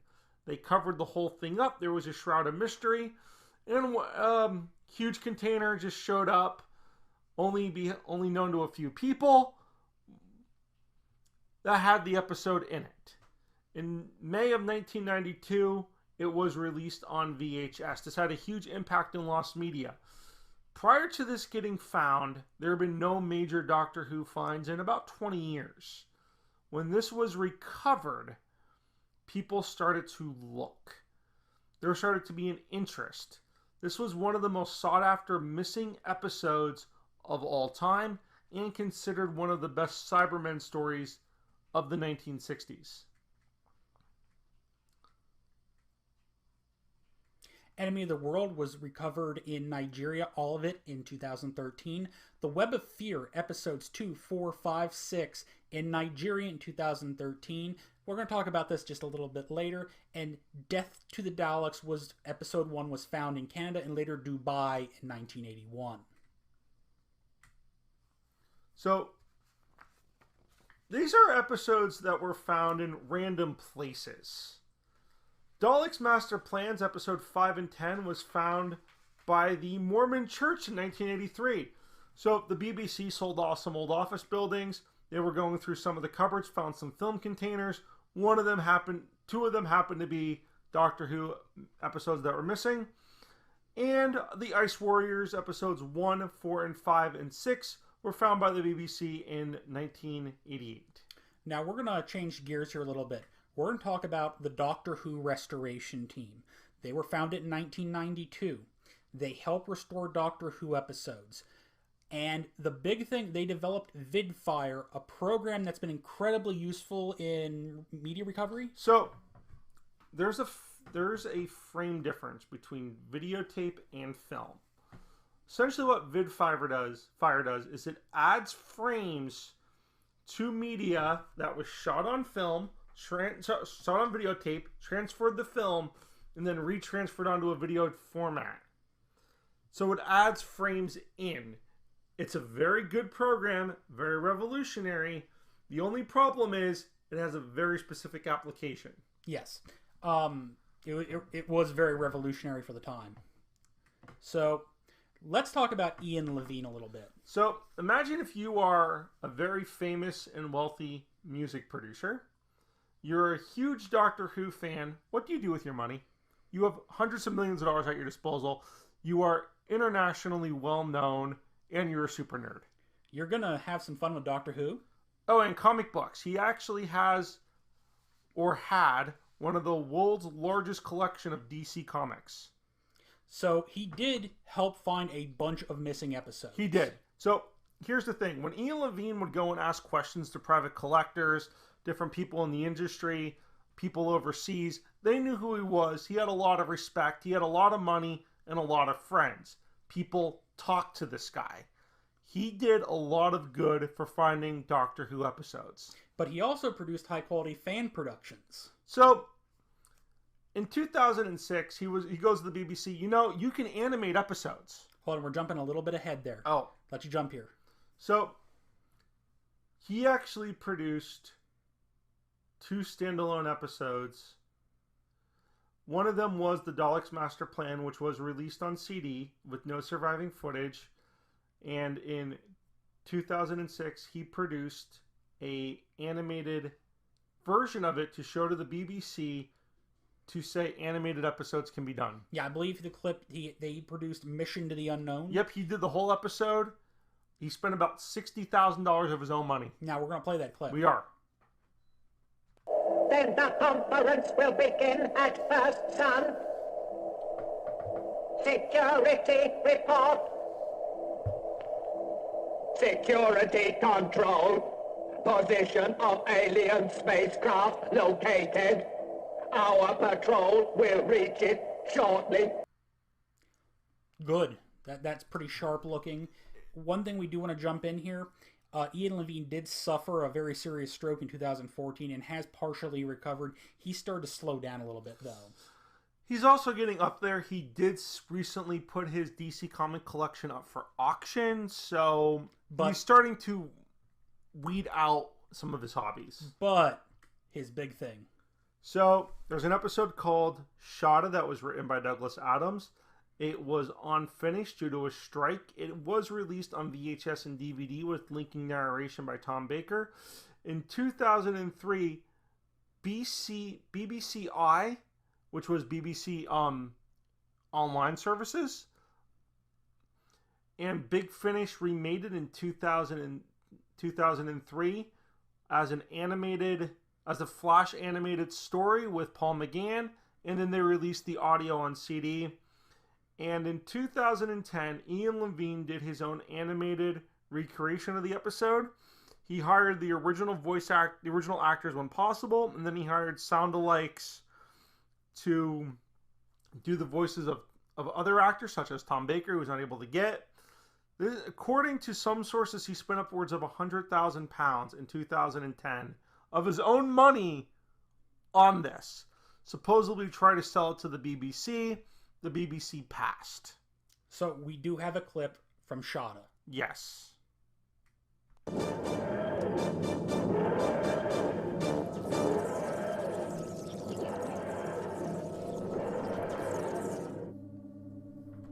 Romana, thank you. Thank you very much. Thank you so much. K9, you took your time. It was K9 who traced you. He picked up that voice babble. Romana, we've got to get that book back. I thought that's where... I dropped it. Dropped it? Yes, dropped it. What was that thing chasing me? Unidentified master origin. So that's actually not Ian Levine's Shada, Bob. Oh, it isn't? No. The BBC a few years ago commissioned their own recreation where they got all their surviving voice actors back, including Tom Baker, and redid it. Interesting. It is available on DVD. Fan recreations. So, in the 1990s, fans started to get a hold of the telesnaps and the audio. So what they did is they started to make their own recreations. One of the big ones was Loose Cannon. They did the best ones. They recreated all of the missing episodes. And how you had to do this was you had to go onto their website, print out a form, send the form to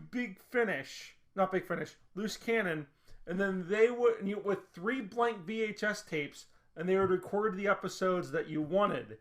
They offer these services in the United Kingdom, the United States and Canada, and Australia. Now they are available online through Dailymotion if you wanted to watch them. Cool, and I believe we have a few clips here. We do. The first one is the Daleks' Master Plan, and the second clip here will be the Makra Terror. Yep.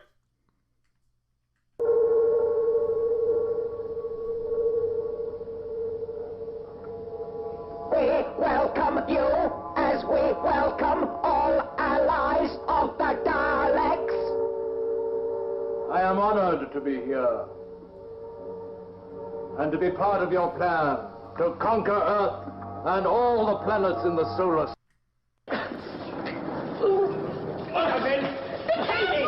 Oh, no, Ben, all right. Go on, Ben. Roll him over on his back. Ben, son. Get him that top of him now. What are you doing, fine, Ben? That's just We don't know who you are, strangers, but we are grateful. Medoc is one of our last patients in the colony. We've done our best for him, but he gets worse day by day.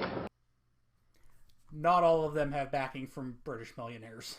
So the Makra of Terror was something I found on the internet as a fan recreation of missing episodes. There's actually several of them out there with varying degrees of quality. Most of them not good. But here's the thing. They're better than what I can do. Yeah, me too. I'm not going to trash on the people who did these because they put a lot of hard work. Some of them even colorized the missing episodes.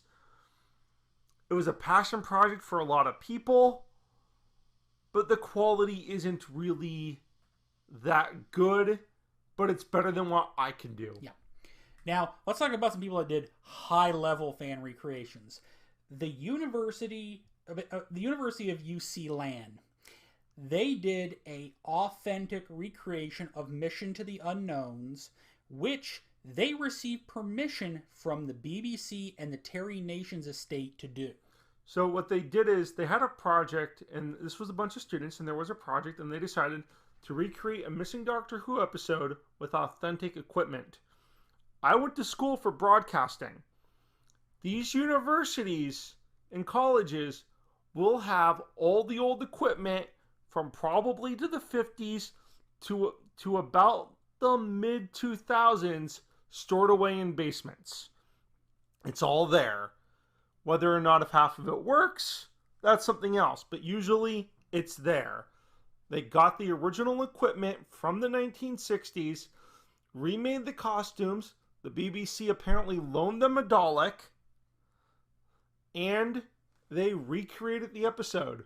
Should we watch it? Yep. What about the beings? They cannot escape. At this moment, they are being hunted down. They will be destroyed. Are you sure? They cannot get away. Suppose they send a message throughout this universe. They will not have time. If they do not die by our vagabonds, my patrols will kill them. They will be exterminated. Exterminated! That actually looks really good. If you wanted to see this, you can go on YouTube and watch it through their official channel. The Doctor Who YouTube page actually put this episode up for, I believe it was the 50th or 50-some anniversary of Mission to the Unknown. Okay, now let's talk about one of the most important people in recovering lost episodes right now. Name is Philip Morris. He was an oil rig worker with 20 years experience.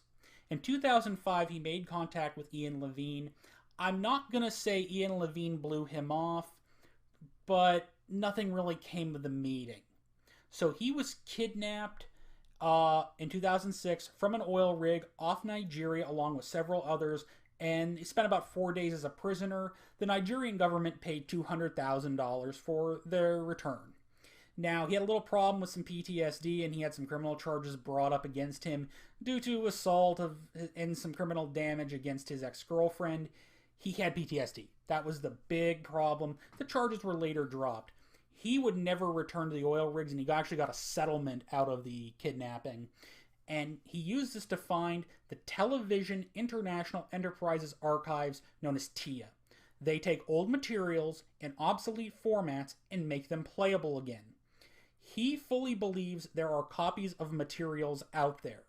He has run into unsalvageable episodes, but thankfully nothing was missing from them.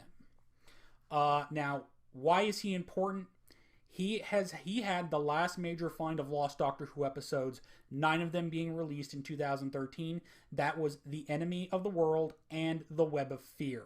It was the first large-scale discovery since 1991. These were discovered while working on Project Genesis alongside the Nigerian Television Authority. Now, he was in danger due to the announcement that the episodes had been returned by the BBC. He likes to stay anonymous, and he was actually in Nigeria. Well, I'm sorry. He was in a hostile part of the world when the announcement was made the episodes were returned. So here's how they made the announcement. The BBC launched a press release that said, "We have an announcement coming. We're not going to tell you what it is. At midnight, we're going to tell you what the announcement is." Sorry, 10 p.m. we're going to tell you what the announcement is. 10 p.m. they make the announcement. These episodes have been found, and we're going to iTunes at midnight. Whoa. Whoa, that's a big one. Didn't you go buy them immediately? So because I did not want to give Apple my debit or credit card information, I bought myself an iTunes gift card and I purchased them through iTunes. That is the only purchase I've ever made through iTunes in my life. Okay, Philip Morris claims while in Syria searching for media, he was dangerously close to a shell strike. But he will no longer comment on searches. The negotiations for those Doctor Who episodes took over 6 months. Willard, I have a question for you. Yes. See the new picture on the screen? I do. What is that? Those are film canisters from the 60s. Yeah, but what could they be specifically? I would say that they're probably They're probably Web of Fear. Yeah, guess what? What? Web of Fear number 3, the lost episodes on top that's missing. Whoa. The Web of Fear 3 was stolen during negotiations. Morris believes that someone he talked to about finding lost Doctor Who episodes leaked the information. Someone else then contacted the station, offered money to a station employee. That is why he will no longer comment on searches. We don't know what Philip Morris is doing right now. So, they just took the first one that was on top. Yep. And it ended up being Web of Fear number 3. Now, there's been other recovery. for other British shows, including The Sky at Night. He does not just do Doctor Who. But, should we play a clip of Philip talking about? Yes, we should. Philip, remind us what those episodes were. They were Patrick Troughton ones, weren't they? They certainly were. They were the Web of Fear and the Enemy of the World, which we were lucky enough to get back from Nigeria a few months ago. And people were incredibly excited about this, the biggest haul of missing Doctor Who episodes in over 25 years. What made you want to try and search these episodes out and Doctor Who in general? Well, not just Doctor Who, of course. It's the whole of missing episodes from British television. That's what Tia's job is, to recover everything that we can in sound, in vision, from anywhere around the world. That's our job, and that's what we're good at. That's what we stick to. His record right now is astounding. It's pretty impressive that he was able to recover these. He's recovered... He's done a lot of work. Yeah, he's done a lot of work. There's been stuff that has not been seen since the 60s, even 70s, that he recovered, which is impressive. So, let's move on to the rumors. There's always a lot of rumors. Right now, we don't know of any country on the radar with a publicly known search for Doctor Who episodes going on. There was some stuff from Australia, but I don't think anything's going to come from that. Now, every few years, a rumor hits that they found some episodes, that they made some contacts. Sometimes all that it is clips. Sometimes it's nothing. A few years ago, that there was a rumor that they found all 97 missing episodes. Yeah, that turned out to be nothing. So every few years, something comes up. There's an article. Lost episodes might have been recovered. Sometimes what happens is things are recovered, but it's stuff already in the archives. Yeah. Now, going back to the missing episodes found. There was a rumor that lasted a very long time that 3 tons of film was recovered by Philip Norris in Nigeria. That's basically not true. Could episodes be unreleased? Are they in too poor condition? We know Philip Morris has found mush at times when opening canisters, but there was nothing valuable. There's a question, could there also be licensing or ownership issues? It's possible, probably unlikely though. We also know there are new processes to recover film coming through, that you can at least recover some of the stills from it, because even some of these other media don't have stills. They're not even that lucky.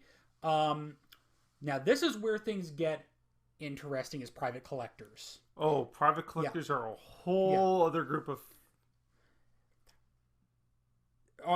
is there speculation that... Usually what happens is stuff is found in the collection of a private collector after their death, and it is, given to another collector or returned to someone to release it.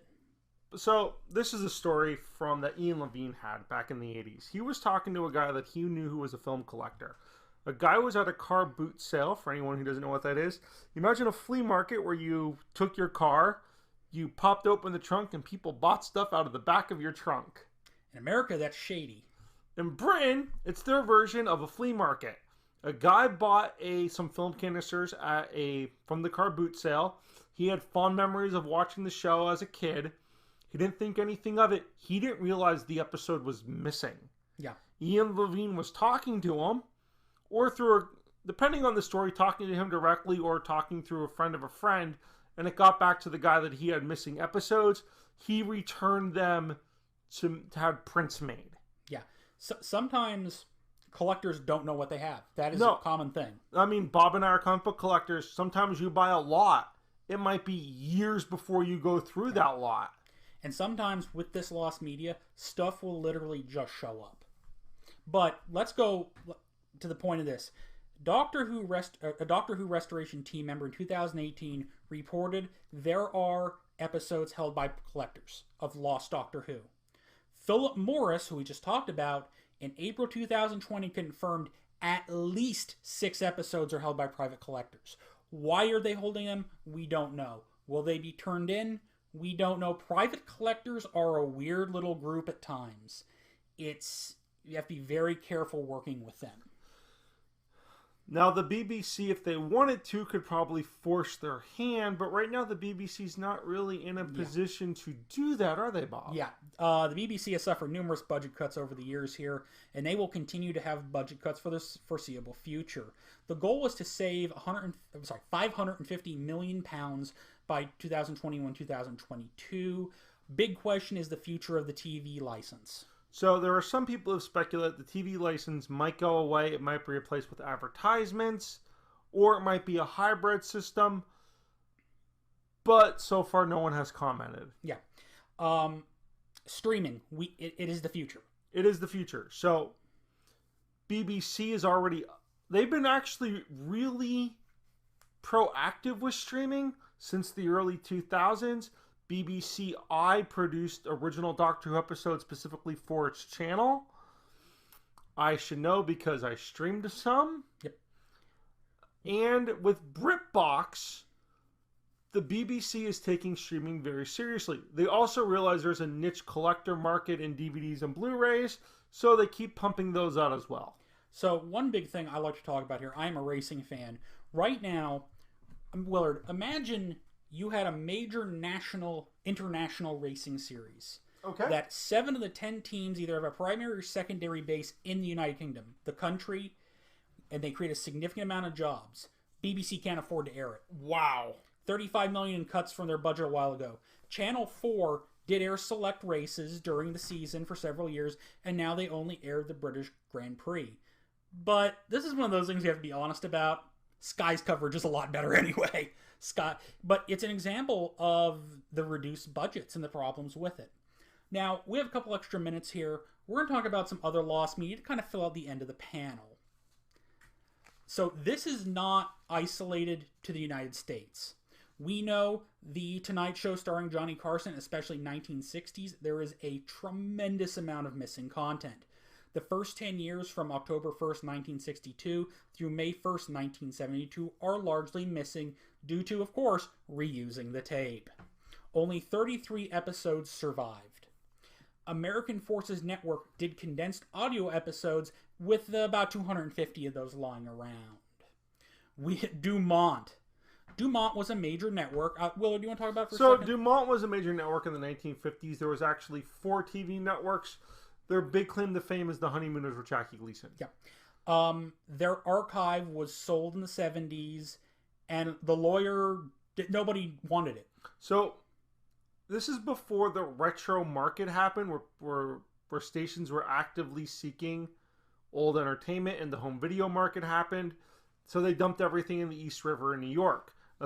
About a year or so later, cable was starting to come out, and people were starting to ask, hey, you know your shows like Captain Video and this and that, these old sitcoms you used to air? You know, retro TV's becoming big. We want your stuff. It's sitting in the upper New York Bay. It was thrown onto a barge and dumped there. Yep. So now we have soap operas. This is very much hit or miss. Prior to 1980 due to wiping, some studios saved, some shows were sold, some creators saved stuff, and some were lost to fires more than likely. And then we have Super Bowl I, which is ironic. Our area we're from, Pennsylvania, is involved in this. It was for many years lost except for footage from NFL films. A 75% complete non-perfect copy was found in a Shamokin, Pennsylvania attic. It was recorded on 2-inch tape, and the tape was in troubling condition. The Paley Center for Media restored it. Here's where things get messy. The owner wanted some compensation. The estimated value was about $1 million. The NFL claims they hold the copyright, and the NFL only offered them $30,000. The NFL has threatened to sue them or any third party if the film is released claiming it holds the copyright.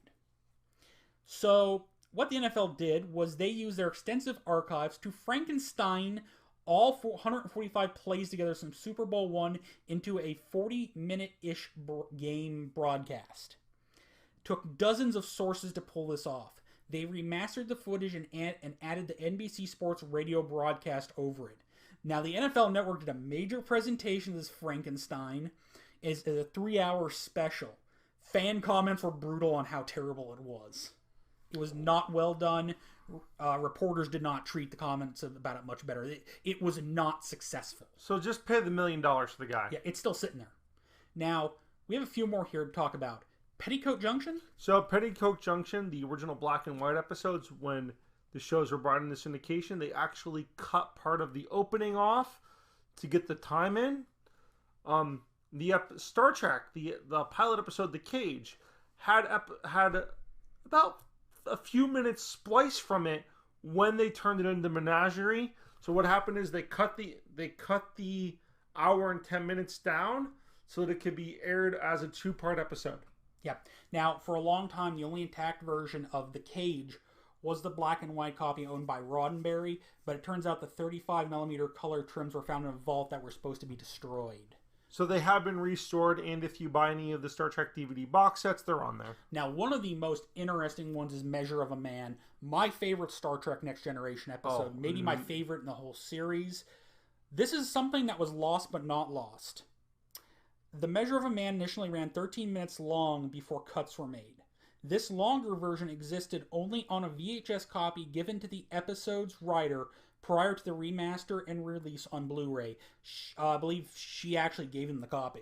Now, this is actually very common with TV shows. If you have an hour-long TV show, it's cut down to 45 minutes-ish. The episode itself is probably about an hour 10.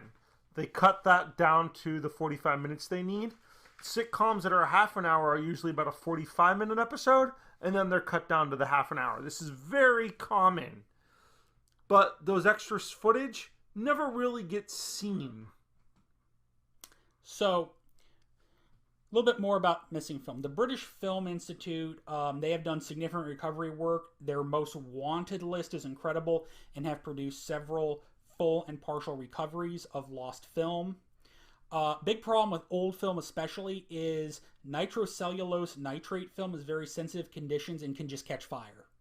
There were major vault fires for Universal, Warner Brothers, 20th Century, and MGM, and what's even worse is Universal actually threw out virtually all of its silent films in 1948 to recover the silver from the film reels. So here's the thing. When TV hit in the 50s, old movies were in demand. The problem was no one wanted silent movies. So it killed the market for them. That was 5,000 films lost. Now, even saying 25% of silent films survive, it is a complete guess. It's 24 to 25. It's just a generic number given. There's about another 5% basically incomplete. And from the American silent film era, which almost 11,000 movies were created, about 2,750 of those survive in some degree at this point. Now, we are going to start wrapping this up. We would like to thank all of you for watching this. Again, Bob, Willard, and we're going to leave you on our usual sad goodbye clip. Thank you for watching. Grandfather! Listen, Susan, please. I've double-locked the doors. You can't get in. Now move back, child, where I can see you.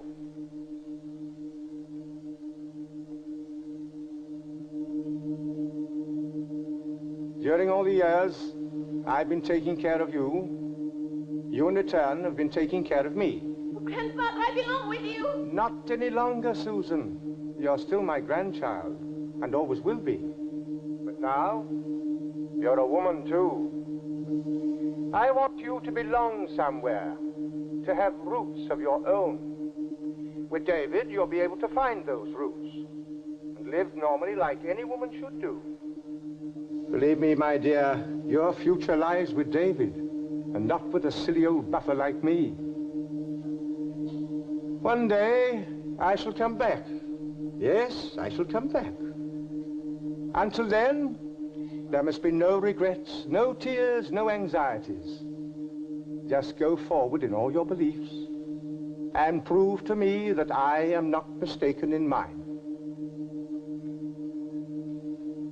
Goodbye, Susan. Goodbye, my dear.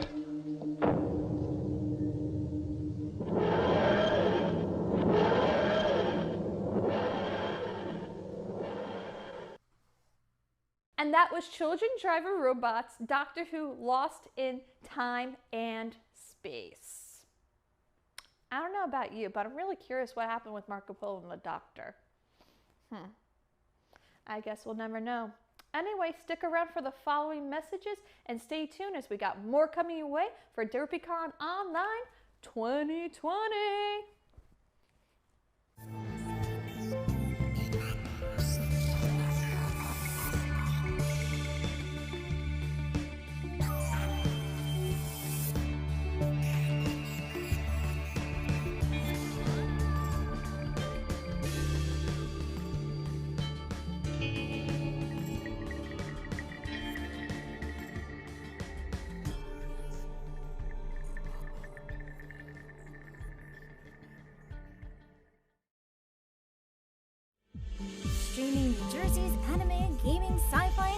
convention. This is DerpyCon Online. Everyone knows about the kitsune, the kappa, and the uni. But have you ever heard the oka, sonikoshirai, or maybe the haishaku? Me neither. This panel is here to change that. This panel is dedicated to the yokai that don't get the love they deserve. Yokai Losers Club presented by Connor. I absolutely adore yokai, and one of my favorite things about them is how that there's almost like a scale between earth-shattering and completely inane. On one hand, you have the Nue, which is a chimeric-like beast that nearly killed an emperor, and then you have the Seto Taisho, or General Seto, which is literally just an amalgamation of various plates and whatnot, come to life as like a little samurai. Look at this little guy. He's ready to fight everything. And as you could probably guess, I'm super happy that yokai are becoming more commonplace in the States from the release of Nioh and Nioh 2, and even a sequel coming out of Pocky and Rocky for the Nintendo Switch. Now, with that being said, usually it's the big name yokai, such as the Tengu, the Kitsune, the Kappa, and, of course, the Tanuki. Which makes sense, seeing that these are some of the most common and most well-known yokai out there, thanks to their frequent appearances in kabuki, folklore, movies, and whatnot. But there's actually a wider world of yokai out there that I feel don't get a lot of attention, either because they only appear in picture scrolls or don't have any real info on that a person can expand on. But I'd say that gap of knowledge and lack of backstory makes it prime real estate for any creative out there. And that brings me to the point of this panel. You see, here at Yokai Losers Club, we're going to be giving a spotlight to some of the lesser known yokai, or at least the yokai that I feel don't get a lot of attention. So this is how I'm going to be doing things. I'm going to propose a yokai that I feel don't get a lot of attention, explain a little bit of its background and possible origin, and I might even propose some ideas on how we can creatively use these yokai. But before I get started, I have to give a huge shout out to Matthew Mayer for giving me permission to use his artwork for my panel. If you want to see more of Matthew Mayer's work, then please check out his Twitter account at MatthewMayerArt, and check out his awesome website, yokai.com, where you can learn even more about yokai, which was also a great source for my panel. And if you like what you see and want to see more of it, then please consider becoming a patron at patreon.com/osarusan. Okay, so let's get started with this panel. The first yokai on the docket is actually a twofer, the Oka and the Kana Zuchibo, and that's because these two yokai are often depicted being with each other, with the Kana Zuchibo always about to strike the Oka. Now, the proper name for this yokai is not quite known, but it seems that the most popular name, or one of the most popular names, is Oka, which is baby talk for Obake, meaning creature or monster. And just like how its true name is rather unknown, it's also unknown as to what exactly it's supposed to be. You see, despite being depicted in many picture scrolls, there's not a lot of writing or any text to indicate what it's supposed to be. And this could be for two reasons. One, it was well known as to what it was at the time, so there was no need to explain it. And the second reason as to why this yokai's name became lost to time is probably because other artists copied the image from other picture scrolls that gave any indication as to what it's supposed to be. Some leading theories is that maybe it's a frog spirit, or maybe a Tsukumogami, which is basically a living object. But one thing that is certain is this guy's just so dang cute. I look at this guy, got tiny little legs, big ol' eye. Look at him, they're so cute. Here he is with polka dots. Now, as for the guy that's always ready to bonk the Oka on the head, the Kana Zuchibo, meaning hammer monk, has many different variants, some with spears, some with not, and much like the Oka, not much is known, other than its apparent love for hitting things with a mallet. Kind of like a very skinny Dedede. Now, it's possible that the Oka is supposed to represent a common saying in Japanese, or at least an old saying in Japanese, such as to strike a stone bridge before crossing, and like a hammer in the river. both referring to a person that's very cowardly. So it's possible that maybe the Kana Azuchibo makes you become cowardice. It's unknown. But what I do know is that these two would probably make a great comedic duo. Up next is the Kijimuna, named after an old Okinawan village. Standing not taller than an average human child, the Kijimuna prefers to live in the banyan trees of Okinawa. Their main diet being seafood. They tend to live in groups, much like humans do in their communities. They also are actually excellent fishers, and will even help out humans from time to time in exchange for some of the catch. There's also stories of Kijimuna and humans becoming very close friends, even intermarrying with one another. Now, the Kijimuna are known for hating chickens, cooking pots, people passing gas, but the Kijimuna's greatest enemy is none other than the dreaded octopus! Wait, give me a second.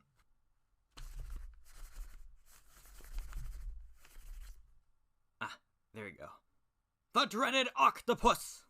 Now, while the Kijimuna are known for being incredibly friendly and even nice, they are also known for being incredibly stubborn. In fact, once you insult a Kijimuna, then you basically have its undying hatred for all eternity. So the Kijimuna, with their short stature, their excellent skills in their profession, and also their incredible stubbornness, they are basically the dwarves of the sea. And I think that is completely awesome. Okay, so let's move a little bit further north of Okinawa, all the way to Kyushu and Shikoku.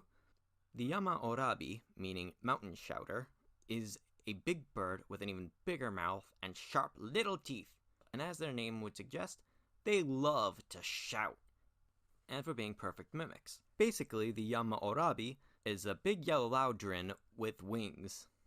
Also, what's interesting to note is that the Yama Orabi is a boogie bird in Fukuoka Prefecture, with mothers telling their children that if they're not good, then the Yama Orabi will steal them away.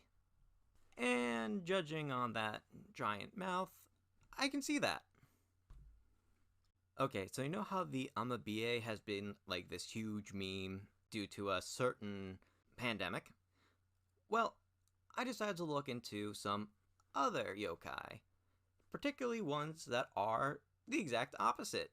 And while there are many, many examples, I just like to focus on one for right now, and that would be the Kurori. Its name being a combination of the kanji for tiger, wolf, and tanuki. This chimeric creature has the body of a tanuki, the stripes of a tiger, and the mouth of a wolf. And it's known for causing cholera, living in houses that have cholera, probably because it's the one that caused it, and also eating the bodies of people who died from cholera. And in fact, this yokai was blamed for causing an outbreak of, guess what, cholera in 1862. But the thing that I find most fascinating concerning the Kurori is that apparently a samurai managed to kill and eat one, or at least according to the tabloids at the time, or at least the 19th century equivalent of a tabloid. I mean, think about it. You managed to kill this creature that's been spreading cholera like crazy, and your first instinct is to cook it. The absolute mad lad. You know, I kind of wonder what it tastes like. Probably a bit gamey, I'd guess. Or would it be more savory? I don't know, I'm not much of a cook. But what do you guys think? What do you think a Kurori tastes like? And while we're on this thought of strange creatures, I'd like to direct your attention to another yokai known as the Name Kujira. Its name meaning... give me a second, let me look at my notes. Let's see. Name Kujira... Oh! Whale slug. Its name being a portmanteau of Name Kuji, which means slug, and Kujira, meaning whale. This yokai is based entirely on a pun. So, while the exact origin of many of the other yokai that we've covered the Namek-Kujira actually has a pretty solid backstory. The Namek-Kujira made its first appearance in an Edo area comedic book known as Kujirazashi Shinagawa Baori, a book made up entirely of whale-based puns.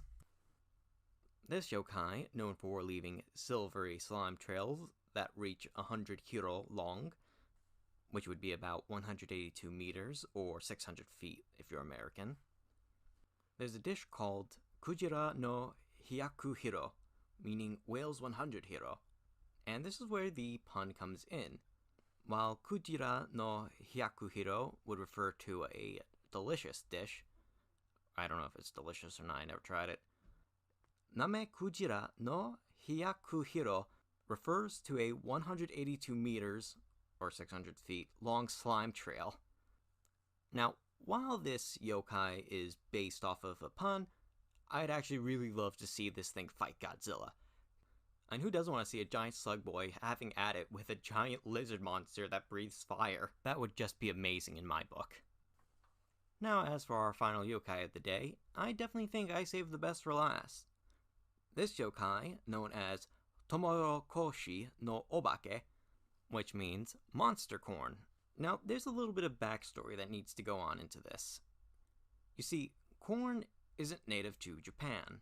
Shocker, I know. However, it was introduced in the late 16th century by Portuguese traders, and unbeknownst to the Japanese farmers at the time, temperature and water fluctuations can cause abnormalities in corn, which led to the popularization of Tomorokoshi no Obake. And I gotta say, after looking at some pictures of some of these corn abnormalities, I can't believe that America hasn't made a bee monster movie. I mean, just imagine it. A giant monster corn attacking farmers in the middle of nowhere. This stuff writes itself. And I mean, come on, if we can have like 7 sequels of a leprechaun attacking people, we can have at least one monster corn movie. Come on, Hollywood, get it done! That pretty much brings an end to this panel. I hope that if you take away anything from this, it's just how diverse yokai actually are. Just about anything can become a yokai, and they can do just about anything. There are no limitations. And basically the thing that I love about yokai is that yokai itself is a field of play. And I hope this inspires you to go out and play with some yokai. At any rate, I hope you found my panel interesting, or at least a little bit of fun, and I hope you guys enjoy the rest of DerpyCon Online. Have a great day and take care, everyone. And that was Yokai Losers Club. I hope you enjoyed that panel and learned some new demons in the anime scene, or ones that were around and you just learned about now because you didn't know about them. That's why they're in the Losers Club, because no one knows them. They're not as popular as Shishomaru from Inuyasha. And let's face it, Shishomaru's pretty hot. I mean, I would definitely sell my soul to him any day of the week. But then again, he's a demon. He's not the devil. That's more Lucifer, which in the Netflix show, he's really, really hot. Anyway, stick around for the following messages.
Turn up the sound and get ready to party.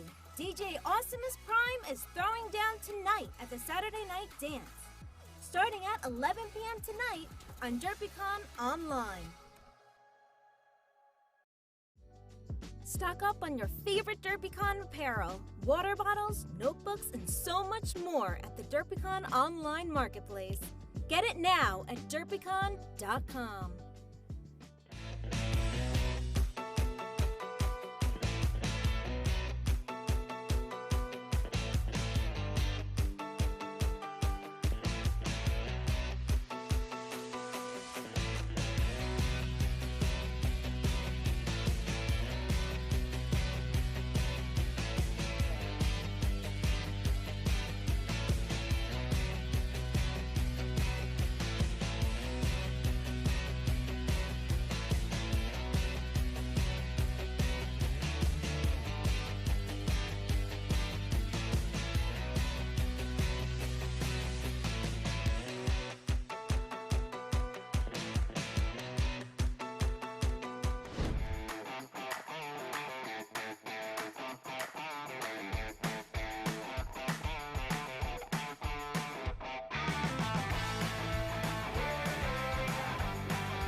Happy Halloween!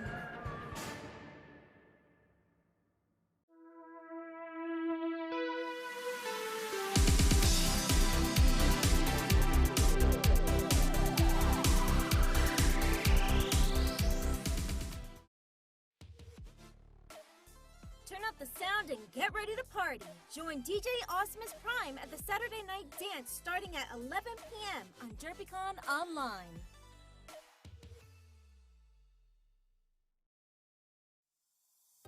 Kawaii-fi your life with a Kawaii box. Enter our giveaway for a chance to win a Kawaii box. Learn more at derpycon.com/giveaway.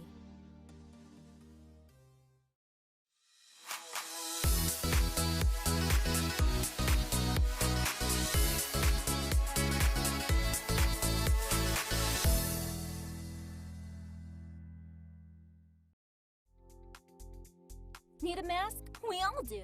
That is why DerpyCon has a face mask. Want to play a children's card game? Why not get the DerpyCon 2020 playing card game? Who wants coffee? Get this DerpyCon online tumbler. Why not get a DerpyCon 2020 online shirt online? And stay warm with this DerpyCon 2020 online sweatshirt. Get your DerpyCon merch now at derpycon.com/store.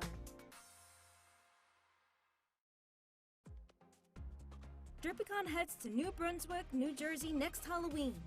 Join us at the Hyatt Regency New Brunswick on October 29th through the 31st for DerpyCon 2021.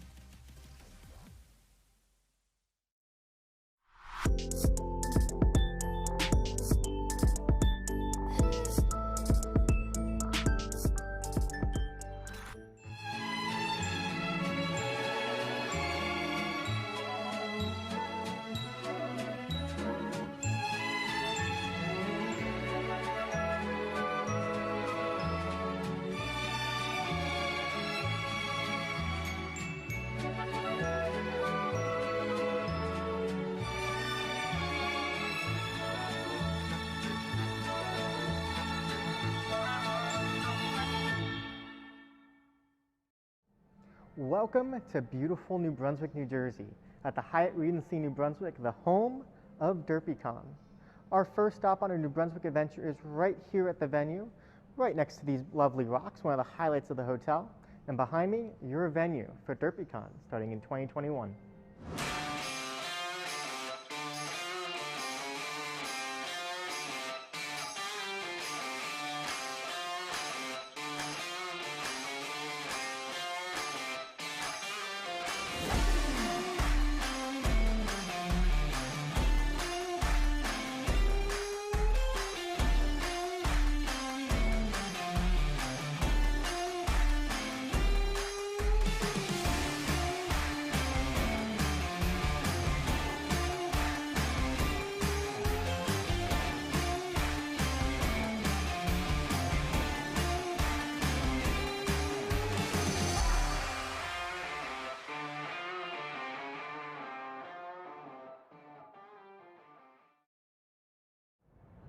As we step outside the doors of the Hyatt Regency New Brunswick, we step into a wonderful world for cosplay pictures right behind me on the grassy knoll, and food. Food as far as the eye can see down historic George Street. Whatever you want, they'll have it there. You want a bowl of ramen? We got a restaurant for that. You want sushi? We have that. You want burgers? You can find countless of them. Just a slice of pizza? That's just a block away. What about tacos? You bet. No matter what you're in the mood for, you can find it just 1 minute away from the venue. You won't be gone long, you won't miss your favorite panels, you won't miss the major events, and you can catch some cosplay photos on the way back. So if you're driving into town, like me, and you're wondering where you're going to park, you can park right here on site. The Hyatt Regency New Brunswick has a full parking garage connected to the building. Whether you're staying for the weekend or just coming for the day, you can park right here and just be minutes away from the action, and your car will be close to lug all that great merch that you'll be getting in the exhibit hall.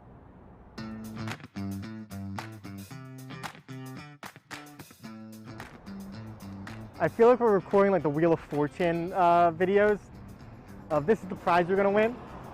We're recording them right here in New Brunswick. because who wouldn't want to win a weekend package to New Brunswick? Stay tuned. So our first restaurant stop is right across the street on Church Street in the Blackthorn Restaurant and Irish Pub. If you're looking for some Irish pub fare, burgers and brews, you know where to go, and you won't have to go far. And then right down Church Street, we'll have even more restaurants. We'll be walking down there, and we'll be seeing what kind of food and what kind of entertainment you can enjoy here in New Brunswick. I mean, right across the street, we got the Christ Church. Please don't go there. Please do not take pictures in the cemetery. We beg you. No cosplay photos in the cemetery, even if we're on Halloween. We're going to be respectful. And maybe we'll have a cemetery in the bowling alley of the venue. Oh, you don't know about the bowling alley yet? Well, you'll have to come visit us, DerpyCon 2021. So if for some reason you can't park on site, don't worry, you won't have far to walk. Right behind me is the Church Street parking garage. That's about a 1.5-minute walk from the venue, so you won't be far. And it is in the heart of downtown New Brunswick. So once again, you'll be minutes from food. You can tell I'm hungry because all we're talking about is food on this tour, but that's one of the highlights of New Brunswick. And it's also next to one of the most entertaining places here. It's right by the Laugh Factory.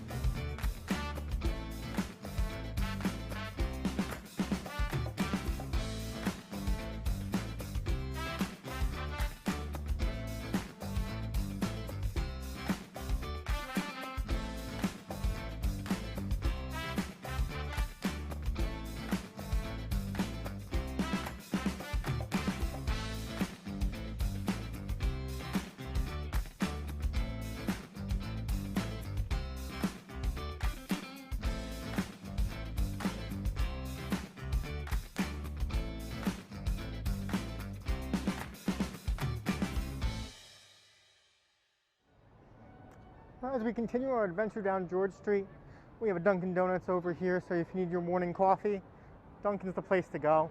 I might be there too. You might find me here at Dunkin' grabbing some coffees for myself and everyone but the con-chair, since we know he's going to want his Starbucks. As we go up some restaurants, we have Master Nu, one of the great Asian restaurants we have here.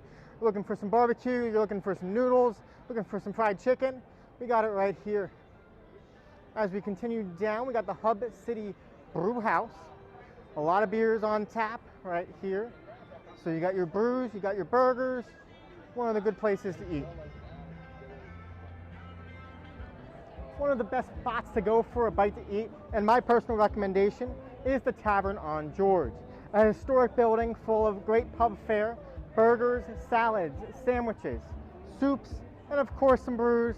This is a wonderful spot to stop, grab a bite to eat, enjoy some music on the weekends. And if you're fancying to watch some of the football games, they got that on a lot of TVs inside. There's gonna be a lot that you can do right here on the Tavern on George, one of the historic locations here in downtown New Brunswick. It may not be Nando's, so you might not get your National Harbor feel, but you still get your Popeyes.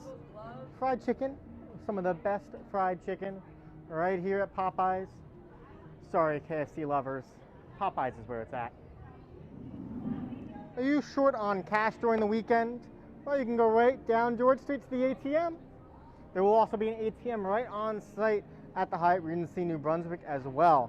So plenty of spots to go to make sure you have enough cash for the exhibitors hall. So we take our next stop down here on George Street, and we got one of the best places you can think of for a Mexican grill. Alright, some fast food, but it's Chipotle. Chipotle has some great burritos, some great burrito bowls, and if you go further down, you can get your coffee fix. I know our con-chair will. Starbucks. We look across the street at Harvest Moon Brewery, one of the better places to find some beer, and Gong Cha, which is one of the locations that we visited last time we were in New Brunswick over in the spring. So you can stop there from some nice cuisine, bubble tea to boot, and this is just a few blocks away from the convention. But as you can see, we're just a few blocks away from the train station, and one of the places you can get into New Brunswick. So this train station, this is both a New Jersey Transit and an Amtrak station. You can access through both ways. There's a way to get to New Brunswick following the Amtrak station or the New Jersey Transit.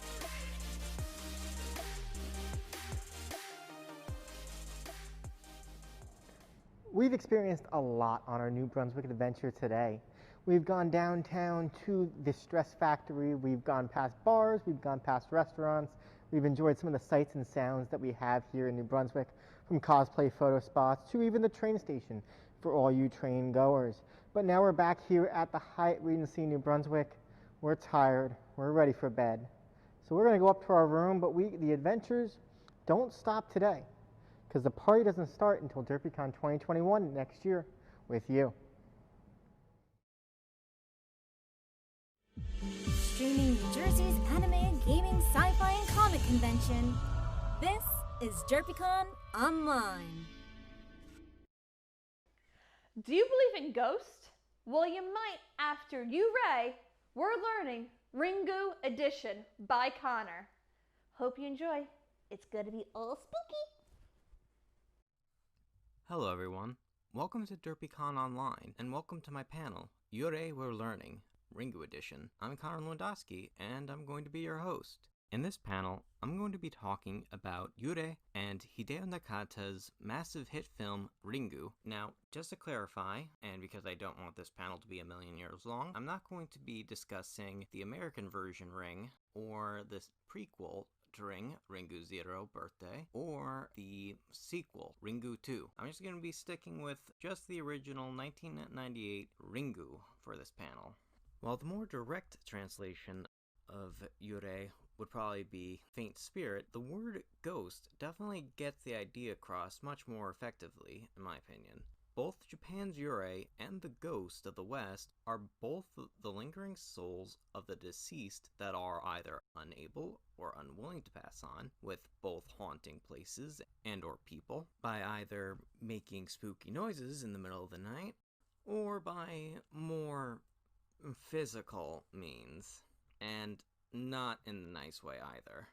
But with that being said, Yurei is more of an umbrella term concerning the spirits of the dead in Japanese folklore. You have the protective Yurei, such as the Kosodate Yurei, or child-rearing ghost, which is the ghost of a mother that died shortly after childbirth that will desperately do what she can to ensure the safety of her child. You have the Shiryo, or death spirits, that appear shortly before or shortly after a person's death to give a loved one one last goodbye, and maybe bring said loved one along for the ride. But then you have the Onryo, and these things are nothing to mess around with. Translated as vengeful spirit, the Onryo is the ghost of a person that died with so much rage, jealousy, and hatred that their soul is unable to move on, only concerned with seeking horrific vengeance upon those who've wronged it in life. And it's how an Onryo takes its vengeance that makes it so feared. You see, an Onryo is not about getting even, it is about complete and utter destruction. And what better way to illustrate my point than through one of Japan's most famous Onryos, Oiwa, from the famous tale Yotsuya Kaiden, or The Horror of Yotsura. While there are many different versions of this tale, I'm just going to stick with the base elements for now. Our story takes place in around the 1700s. A low-ranking and, quite frankly, absolute dumpster fire of a human being, Iemon, is married to a nice, lovely woman named Oiwa. But things were alright. However, things got less alright when, after giving birth to Iemon's child, Oiwa becomes very sickly and unable to work. And without Oiwa fulfilling every need and desire for him, Iemon decides that it's time to get a new wife. But who? And that's when he suddenly stumbles upon Oume, a woman that is younger, prettier, and wealthier than Oiwa. And, as luck would have it, Oume also falls deeply in love with Iemon. So we have Iemon, who's looking for a wealthy, pretty, and young wife, and Oume, who's looking for, I don't know, a husband, I guess. There's not a lot of good attributes to Iemon. Unfortunately, there's the teeny tiny problem that Iemon is still married. So Iemon decides to hires someone to seduce Oiwa so he can prop up adultery charges against her in order to get a divorce, and one that particularly benefits Iemon. Meanwhile, Aome gives Oiwa a nice little gift, a gift of poisoned cream that horribly disfigures her. But before they do any of this, Iemon does the sensible thing and sells every last possession that Oiwa ever has so he can have a dowry in order to marry Aome. Soon after Oiwa's face is disfigured, the hired goon comes in, but upon seeing Oiwa's face, he suddenly has a change of heart and confesses Iemon's and Oiwa's scheme. Unable to take this abuse any longer, Oiwa curses Iemon and Aome as she commits suicide. And to add insult to injury, when Iemon stumbles upon Oiwa's body, he rejoices and celebrates by dumping her body in the river with another man's body to make it appear that they committed a lover's suicide. And now with all this behind them, Iemon and Aome get married. But not all is well, as during the very first night that they have together, Iemon is suddenly stricken by a horrific vision of Oiwa's face laying right next beside him in the bed. In utter terror, Iemon grabs his sword and slashes at it, killing it instantly. However, it wasn't Oiwa. It was actually Aome that he had killed. But Oiwa's Onryo isn't finished yet. No matter where Iemon diverts his attention to, all he can see is Oiwa's angry spirit staring at him. And then Iemon starts hearing ghostly noises coming from nowhere, no louder than a whisper. And strangely, he can still hear these whispers even as he goes deep into the countryside. Unable to sleep, unable to think about anything other than Oiwa's angry spirit, Iemon goes completely insane, but still haunted by Oiwa's spirit. Now, some versions end there, and others has a hero finally come in and end Iemon's misery. But they all go the same way, with Oiwa's Onryo driving Iemon into the depths of insanity. Now, what does this have to do with Sadako? Well, it's that we see her behave in a much similar manner to that of Oiwa. From the very moment Reiko watches the cursed video, we see Sadako toying with her. It starts with Reiko catching a glimpse of Sadako's reflection in the TV, then of course the whole 7-day phone call thing, and when Reiko tries to convince her ex-husband Ryuji of the tape's curse, she has him take a Polaroid of her. Handing him the camera, Ryuji does so, and finds that Reiko's face is distorted in the picture, acting as a grim reminder that her fate is sealed and that it doesn't look good. This also explains why Sadako waits for 7 days to drag out the suffering, making you wait and wait and wait, knowing that at any moment, Sadako will get you. Okay, so this is all nice, neat, and spooky and whatnot. Perfect for a monster. But I'd just like to take a moment and remind everyone that Onryo aren't born. I mean, obviously, they're dead.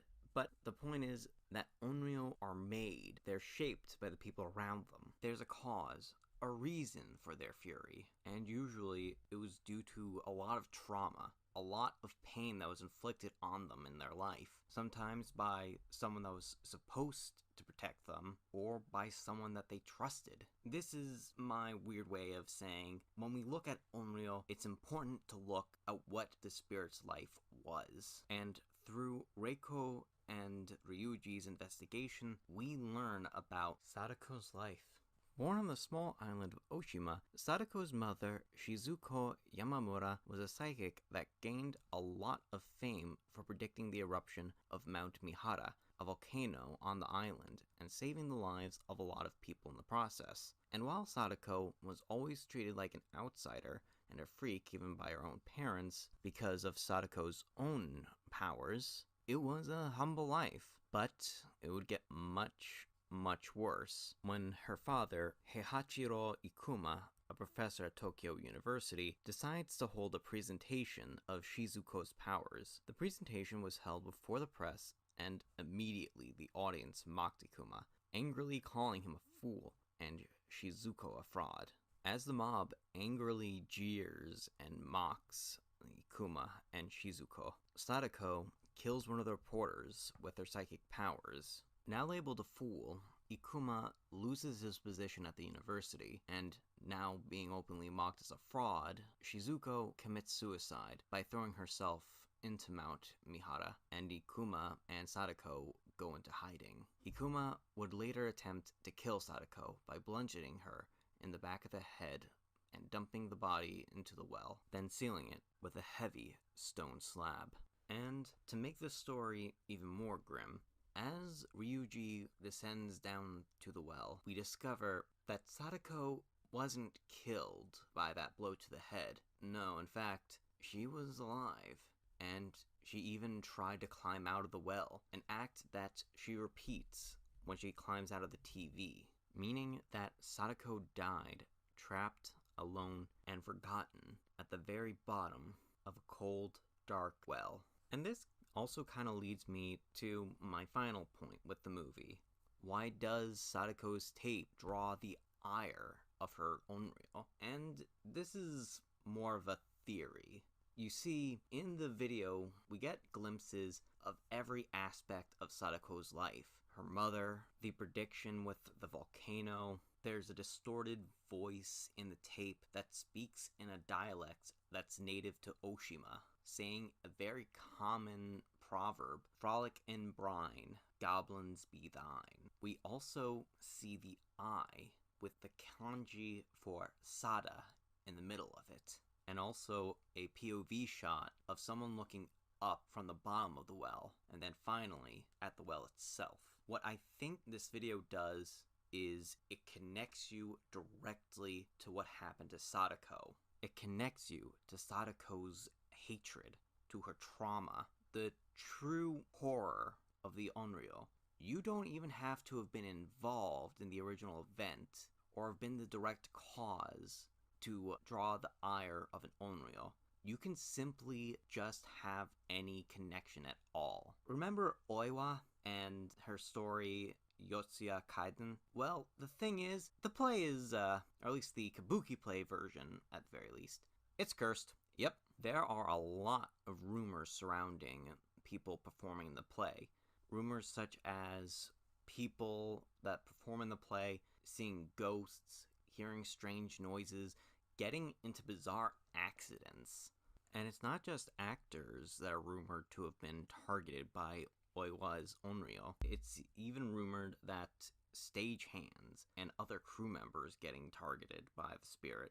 Now, interestingly enough, there is a way to make sure that you do not attract the ire of Oiwa. One thing you can do is to visit Oiwa's grave at Myogyoji Temple in the Sugamo district of Tokyo to show your respect. If you're still concerned about Oiwa's spirit, you could simply go to Tamiya Shrine, which is located on the site of Oiwa's home in Yotsuya, and there a priest can perform a tailor-made ritual to cut any ties you might have to Oiwa's spirit. Now, in the film, we see Reiko finally uncovering Sadako's body that had been long sitting at the bottom of that well. And usually that would be the end of it. That would be enough to pacify Sadako's spirit. However, as we find out in the movie, it doesn't, because Ryuji is still killed by Sadako's ghost, and Reiko is forced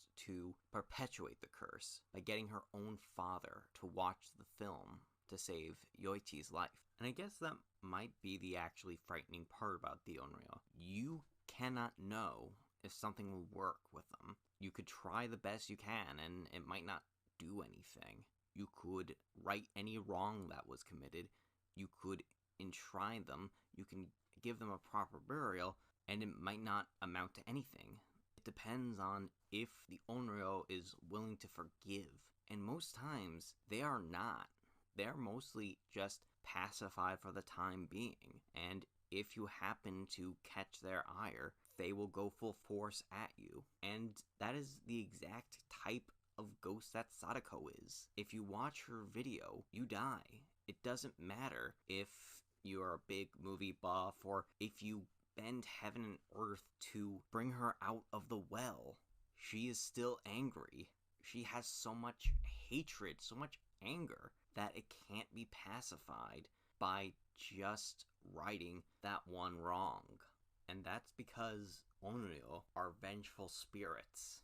Okay, so now that we've gone over all the big stuff that I wanted to talk about, how about we go into some of the smaller stuff that I thought was really neat? I guess a good place to start would be with the strange photos that we see in Ringu. One of the key evidence that this film is truly haunted are these photos with the faces being distorted in them. Now, interestingly enough, this actually has a tie-in to something that happens in the real world. This is a phenomenon known as spiritual photography, or Shinrei Shashin in Japanese. This phenomenon actually goes all the way back to the invention of photography in the 19th century. The basic idea is that weird errors, such as strange orbs of light, people appearing when they weren't there in the photo, an extra limb that's not attached to anyone, or even a missing limb, are not works of dust, light exposure, or any other sort of technical goof, but is actually the result of ghostly activity. It's also interesting to note that even though spiritual photography was debunked in 1870, or at least around the 1870s, spiritual photography still remains a key concept of ghost hunting to this day, and almost always popping up in just about every single ghost hunting show there is nowadays. Next up is everyone's favorite channel surfing ghost girl, Sadako herself. Despite having a rather simplistic character design, there's actually quite a bit behind it. Yurei are often depicted as being dressed in traditional burial garbs, such as a white kimono, a triangular headdress, long unkept hair, with their hands dangling and their feet either being faded or missing entirely. As for why Yurei are often depicted with the dangly hands and why their feet are missing, I'm not entirely sure. My guess is that the missing feet and strange hand placement makes the image otherworldly, something that is human, but not quite. The missing or faded feet also adds to making the Yurei look like it's there.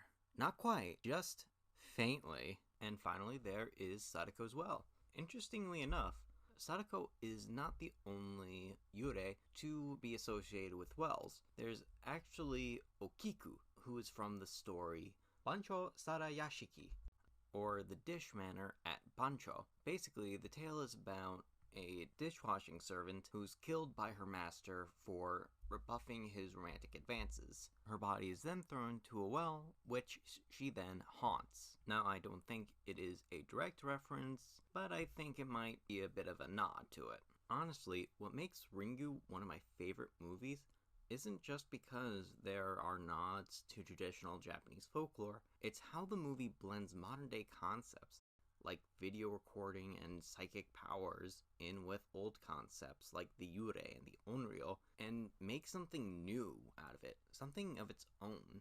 Take Sadako's character design, for example. While some people will say it's just a rip-off of a traditional concept of a Yurei, I honestly think there's a lot in there that makes it stand out on its own, like how she crawls out of the TV and slowly lumbers towards her victim, culminating in an actual death stare. I actually got the idea for this panel when I noticed that Sadako kind of looked a bit like an old-fashioned Yurei, and I decided to take a bit of a deeper look, and I had a lot of fun researching into it. And why I loved Ringu before I did any of this, taking a deeper dive into traditional Japanese ghosts gave me a bit more of an appreciation for Ringu and made me really appreciate how Hideo Nakata was able to make a whole unique monster out of modern concepts and old concepts.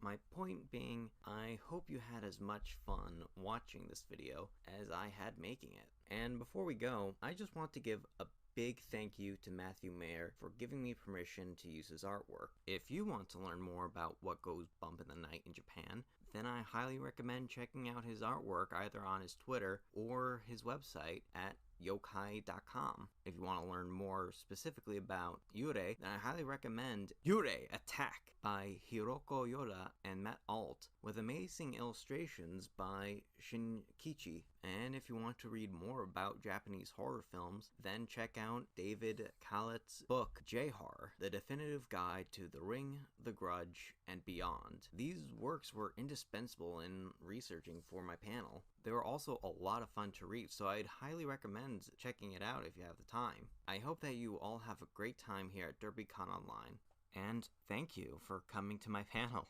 Take care, everyone.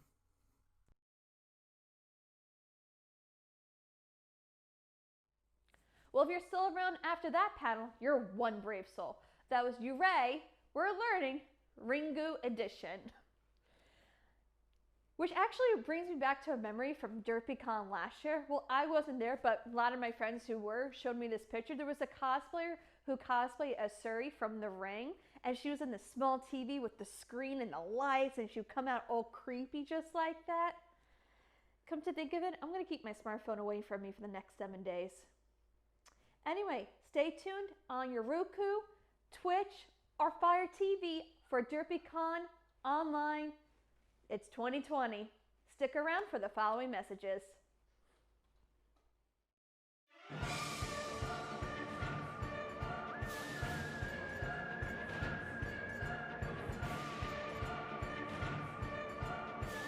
Happy Halloween!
We miss cosplays. Take a picture of your cosplay.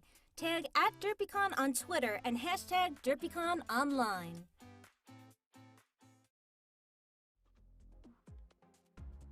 DerpyCon heads to New Brunswick, New Jersey next Halloween. Join us at the Hyatt Regency New Brunswick on October 29th through the 31st for DerpyCon 2021.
Get your DerpyCon online merchandise. Light up your night with this amazing DerpyCon Light Up Cup. Need that emergency cosplay sewing kit? DerpyCon has it. Need a con shirt? Why not get your DerpyCon 2018 shirt? If 2018 wasn't a good year, why not get a DerpyCon 2019 shirt?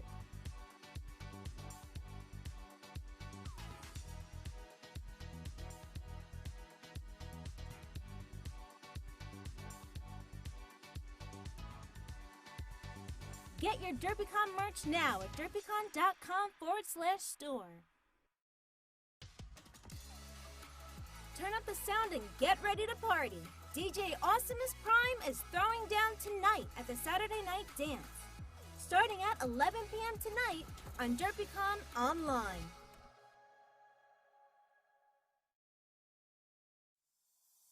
Kawaii-fi your life with a Kawaii box. Enter our giveaway for a chance to win a Kawaii box. Learn more at derpycon.com/giveaway. Stock up on your favorite DerpyCon apparel, water bottles, notebooks, and so much more at the DerpyCon online marketplace. Get it now at derpycon.com. DerpyCon heads to New Brunswick, New Jersey next Halloween. Join us at the Hyatt Regency New Brunswick on October 29th through the 31st for DerpyCon 2021.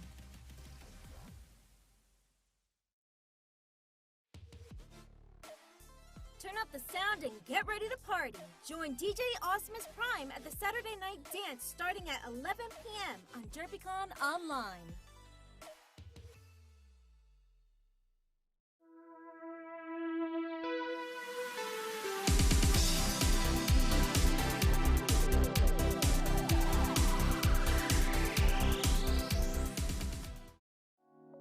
Hi, this is the Con Chair, Anthony, and you're watching DerpyCon Online.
We miss cosplays. Take a picture of your cosplay.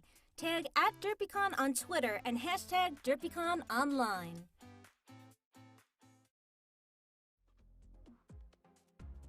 DerpyCon heads to New Brunswick, New Jersey next Halloween. Join us at the Hyatt Regency New Brunswick on October 29th through the 31st for DerpyCon 2021.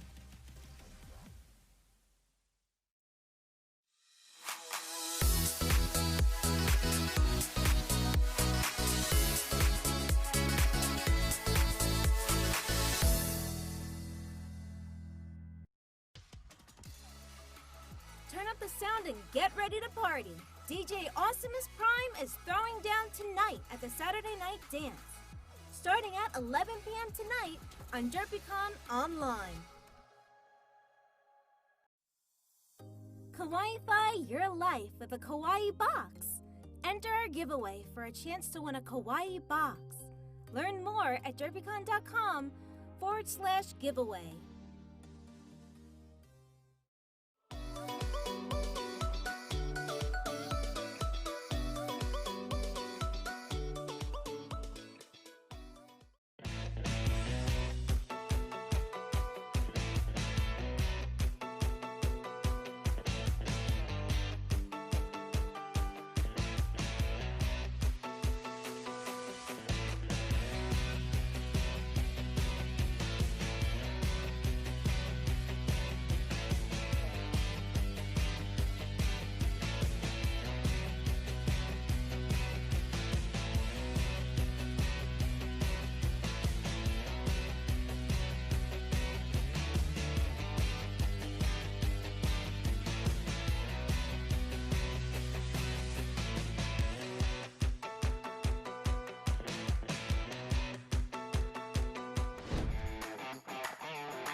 convention. This is DerpyCon Online. So, you want to make a wig? In this panel, we're going to go over everything you need to know before you start making your wigs, from where to get your hair to what you need to start making your wigs, to what kind of wig caps, the pros and the cons, and how to get things for more bang for your buck. Everything you'll need to know to make your first wig and how to proceed after that. How to reduce, reuse, recycle most of the wig that you get so you waste less. Here's Bamela Cosplay, so you want to make a wig. And here I thought you're just cutting people's hair and just gluing them to your head. Who knew? Hi, my name is Bridget McCormack, and I am the founder and lead person at Bamela Cosplay. In this panel today, I'll be showing you how I take wigs that I store and then cut up and repurpose for wigs I actually want. So the reason I do this is, well, 2 to 3 reasons depending on my mood. One, hair can be very expensive, especially if you're doing like a big wig, like a Padme wig or a League of Legends wig, or anything that has like a lot of volume. Kingdom Hearts, for example, you usually end up doing, more than one wig. 2, it's very hard to find certain colors I like, so I end up just taking multiple wigs and cutting them up and then reusing the hair how I see fit. And 3, I am very, very particular with my cosplay. If I don't think it's up to my standards, I completely tear it apart and redo it. Why? Because I wouldn't want someone wearing something that I made if I wasn't comfortable wearing it myself. So I have a very high level of standards when it comes to my cosplay, from my wigs to shoes to props. It might stem from my OCD, it might just be how I am with stuff, because if I wouldn't be comfortable wearing it, why would you be comfortable wearing it? And that's just how I see that. So in this video I'll be going over that. I'll be showing you how I lay the tracks, and I'll be going over what I use myself to do wigs. Now, I'm not a beginner. I've been doing this for quite a while, so some of my methods might be a little time-saving, if you will. I don't always lay down the tracks beforehand. I do, however, kind of just do as I go. With this wig I'm going to be showing you, I'm going to do as I go, because it is a multi-level, multicolored wig, and there's no set pattern for this hairstyle, which is a little on the nerving side, because there's no right or wrong with this hair. It's just at the match the picture. It's going to be a wig from a manga called Romeo x Julian. It's a very good manga. I highly recommend it. It's only got 4 books. I met the authors at Anime New York last year with my partner Adrian, and we immediately clicked with this one couple, Benny and Sam. They're super cute. It is a BL yaoi, but it's so cute. Moving on from that, that's the wig I'm going to be making. I'm also going to show you how I take apart other wigs as well, because I actually bought a wig that I'm going to cut up and reuse for Urza Scarlet from Fairy Tail, because I have 2 hairstyles for her right now. I need 1 more, because she is such a strong, independent female character, and I love her so much, so I enjoy cosplaying her. But she has, again, a lot of hair changes, especially with her, abilities. So I'm going to be showing you that. I'm also going to be showing you some of the other stuff I've done. I'm going to be going over where I get my stuff and how you can get it as well. This is the first set of dyeing Nishinoya's wig black. I got a blonde one. As you can see, there's still some blonde in there. I'm using spray dye, so I have to keep this part here still blonde. Nishinoya's got that little spike thing going on with the blonde. But yeah, this is stage 1 of dyeing. I'm using a spray dye here. So far, I like it. It's a little drippy, but I think it'll come out pretty good. This bad boy finishes drying. It's gonna be one sick wig. Bye to Naruto Shippuden and his spikes. He had a good run from 2017 to the first and second con of 2019, but he got a little mangy at the end, so we're gonna soak him in some warm water and fabric softener to try to break up all that glue and hairspray, and then let all this weight dry out maybe tomorrow, and either start over or just focus on the wig I'm doing now, because Nishinoya came out fantastic. I'll show you him in a minute, guys, but Naruto Shippuden and Naruto in general. It's time for you to take a break, buddy. He'd have to respect. To get some more, you know, mass-produced hairspray to help, you know, do all the wigs. And I finally took Nishinoya off of poor Eric here, and Eric's trying to be a blue man. So I'll put that back in there because he's still draining out. But I was looking for, you know, tubs. This is my cat mojo to, you know, transport the wigs. I'm tired of putting them all on, you know, Eric and Lisa, my mannequins, and transporting spiky wigs. And I was like, I wonder if this would fit. And it does. It fits. So I'm gonna go out to the store later tomorrow, buy even more of these spaghetti 4-liter, you know, tubs. And this is just great because these are all, you know, spiked and secure for transport. Con-safe. So my last video, Nishinoya is off of Eric there, and let me just break him out real quick to show y'all. I haven't finished styling the front yet, but look at that. Look at that awesomeness.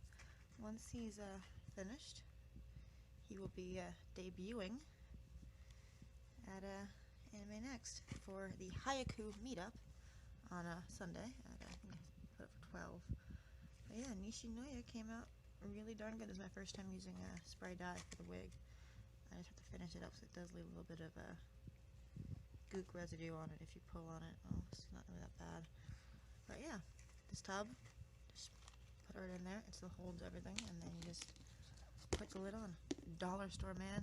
I love them.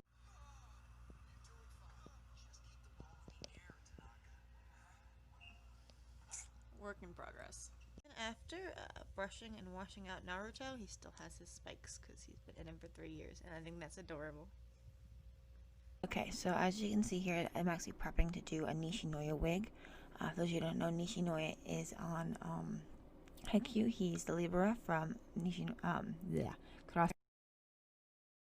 Is black with this section of like yellow, so I was foiling it off, and then I was plastic wrap around the head as well so I can start dyeing it. I did use a synthetic wig dye that I used a spray bottle to do on. It was very messy, but to do this way, I didn't have to cut up any wigs. It was, besides the messiness of using the spray bottle, it was actually pretty easy in that regard. It did have to sit for quite a while. That said, it didn't take everywhere, so I did have to do it again. I think I ended up doing it 3 times with the spray bottle to get it to sit just right. I mean, it came out really cool in the end, but it was I think it took me about 2 days in all with drying and everything for the wig. I did do it during the summer though, so that was a plus. That was there, you know, it dried rather quickly. That's how messy that thing was. It was a disgusting black goo. Makes you do gloves if you do this way. But honestly, it came out really well when all said and done. It was the first time I dyed a wig like that, so I was a little nervous because usually I just dye, you know, the whole wig. This I was going to at a very specific section to cut the, you know, crop out. And then I went to do Hinata's wig. Now Hinata is a very spooky boy. As you can see, he's kind of fluffed up there. This was for Anime Next 2019 I was doing this for, so this was a little while ago. That's me. I used like the dollar store little plastic bands on the tips to keep it to the point I wanted it, and then I cut it after that. But he came out rather well. Yes, dramatic lighting, because why not? But as you can see, there's the black bands there and the very tips. But I haven't cut him all the way down yet. This is going to be, I love Haikyuu, so it's one of my favorite things to do. That's my group there. The Nishinoya wig, how it came out, my Hinata wig, my friend Jake used his own hair, and then his girlfriend Abby, we did her wig as well. That was pretty fun. I love doing root wigs. This is a whole transformation for, again, Jake. I do a lot of his cosplays, so I make everything. This is for Ezra, League of Legends. He was, as after I teased it up and fluffed it up a bit, this wig used a lot of hairspray, don't get me wrong. I think I got hot on the fumes. Make sure you always vent your windows. But this one was a lot of fun. I used Got to Be Glued with the glue texture adhesive for the gel, and then I used the Got to Be Glued yellow hairspray, as you see there. It's on the more expensive side, this stuff, but it works wonders. This wig has been through hell and back. It's been used at like 3 different cons now, and it just does not quit. I actually did it in a way, as I'm pinching it there, so that it's the sections are actually really stiff and really hard. I did it this way on purpose so that it could actually hold the goggles that this character has on his head. As you can see there, the goggles are actually being held in by the hair itself. I fed it through the part where the elastic would go on the goggles. It was like a spur of the moment idea I had that actually worked out really, really well. It held in through the entire convention. There was no issues. People were like, oh my god, how'd you keep those in? The hair's holding the goggles on. The wig, so there was no hairpins like skating into a scalp or anything. That's it all there. It came out really well. I mean, don't get me wrong, it took about like an hour or two with all the spraying, but it was so cute, worth it. The only issue is it cannot be used for anything else. That's the wig I did for Katarina from League of Legends, because we did a group. Meetups. I do a lot of meetups. I host a lot of meetups. But so these are some of the highlights in that, so you have an idea of what I've done. That was originally a like a dark blue wig that I dyed and added some black to. I'm obsessed with Hinata. She's one of my favorite characters. She's just amazing. This is the first attempt I did at Padme Amidala's wig, the conch shell version. I ended up taking like a tube sock, filling it with stuffing, and then adding like taping extensions onto it, and then spinning it up. That's why it's kind of like ratty there. That was my first attempt at it. I have redone it, but I stink at taking progress photos. This is why I'm voicing over like this, because I never remember to. I'm always just so caught up in the moment. I'm like, oh my god, I never did progress photos. So I'm actually now getting into doing recordings. I blurred Jake out, but this is the wig's front. It came out really good, I think. Honestly, I think I spent more time on the wig than I did anything else. This is another lace front wig that I did. This was for Hella. That one was pretty easy, just a bit of curling and teasing, and then I'll trim the lace front. The cosplay itself took longer to do than the wig, but yeah, so it pretty much just ended up being just a typical lace front, like chestnut brown wig with a bit of curl into it and teasing. It was a lot of fun. This was, again, Anime Next. I did Jake's wig, Hinata's wig, and Hinawari's wig. I actually just kind of chopped up an old Hinata wig and styled it sort of like Hinata in season 1. I had Jake, Abby, myself. Abby's wig was pretty simple. It was Sakura. Sasuke's wig, I did a similar concept for Ezra, where I just chunked it down, but it came out really well. So I just want to touch up on different kinds of wig caps for making wigs. The type I use is a spandex blend. I know I mentioned this briefly before, but I got more caps in the mail the other day. I'm going to go over them again.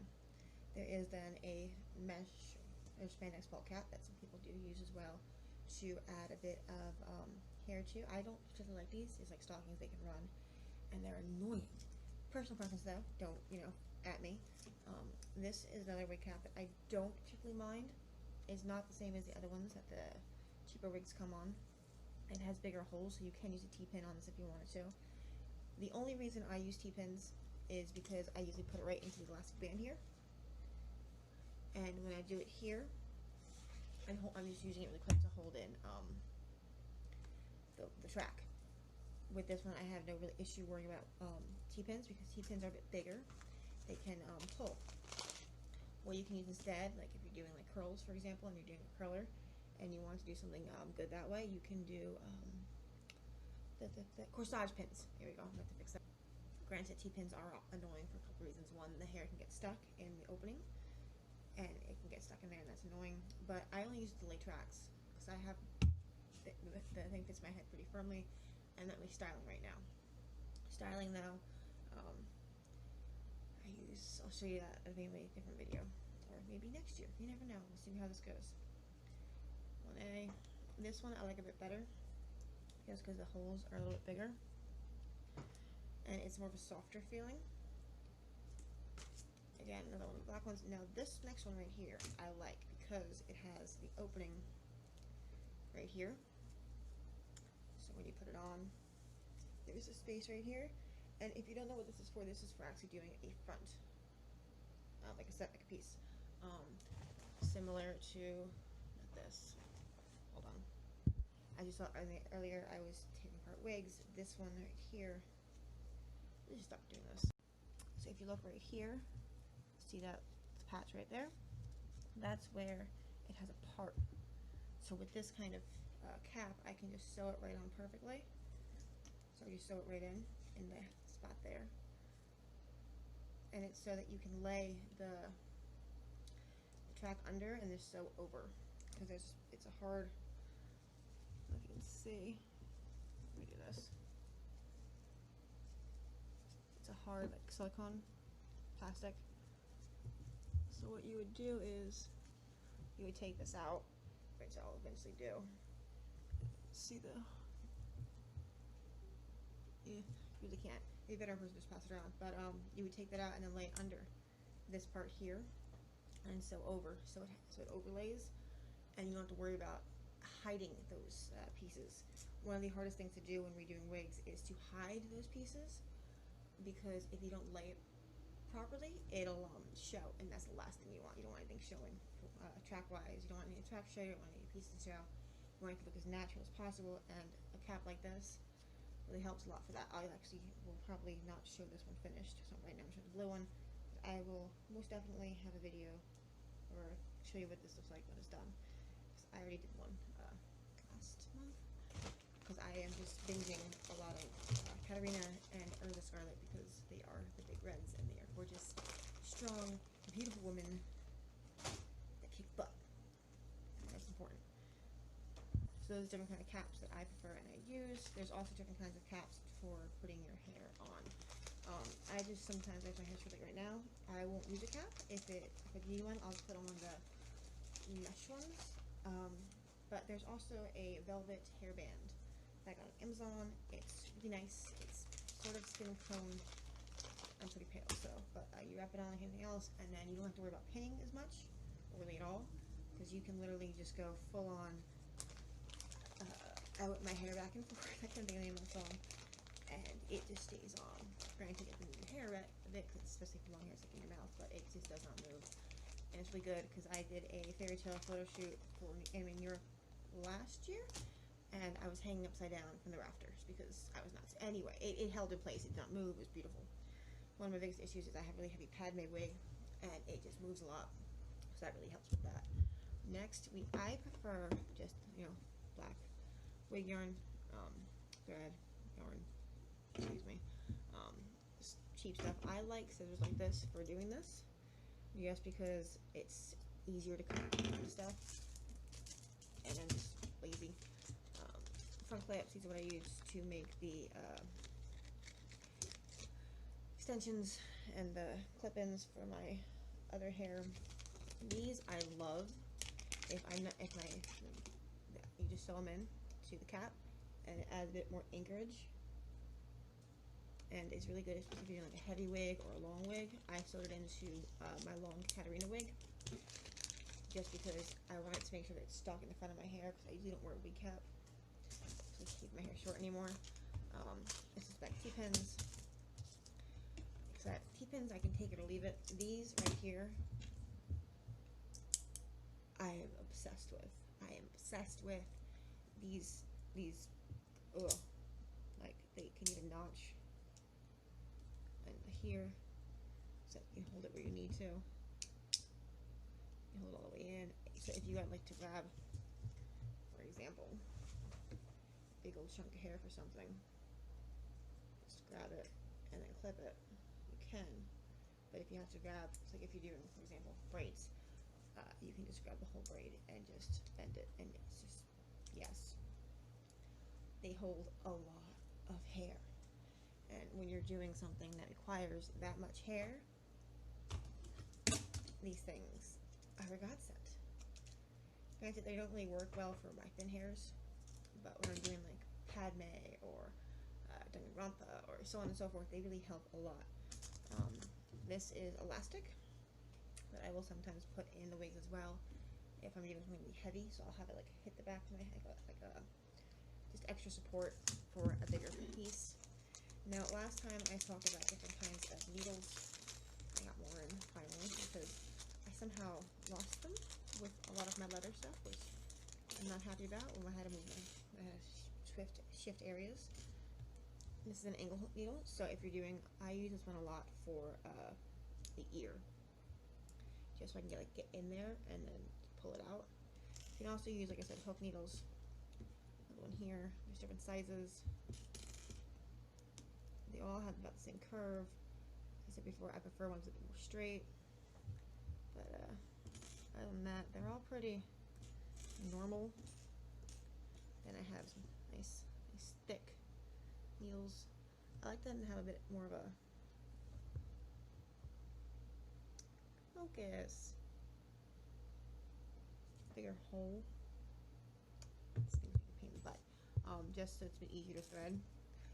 I do have one of these things. I rarely ever use it just because I just kind of just in the hole it goes. Yes, but that's pretty much what I use on like the daily for my wigs. If I have dyed wigs before, and they are a pain in the butt to dye.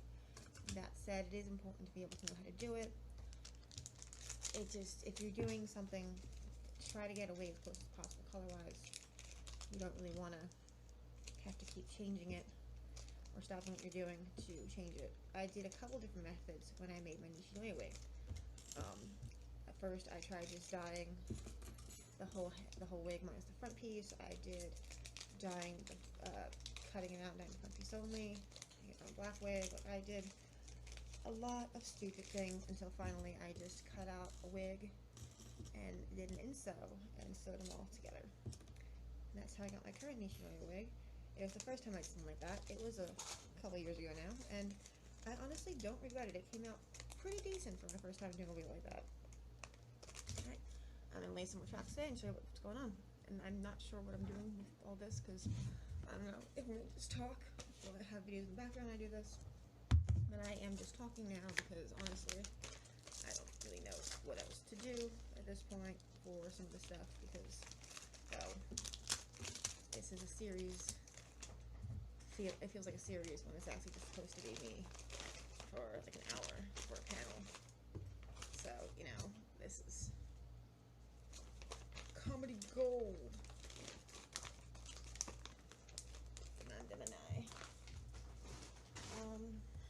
I have been thinking also about how I'm going to do with the black band. Here's my first time using a black band one. This is my first time using this kind of cap.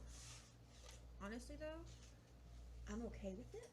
I'm probably going to take, like when I trim this down, I'm probably going to take the excess cut and then glue it around the band. But that's just my thoughts right now. That's the process I'm on right now. And side note,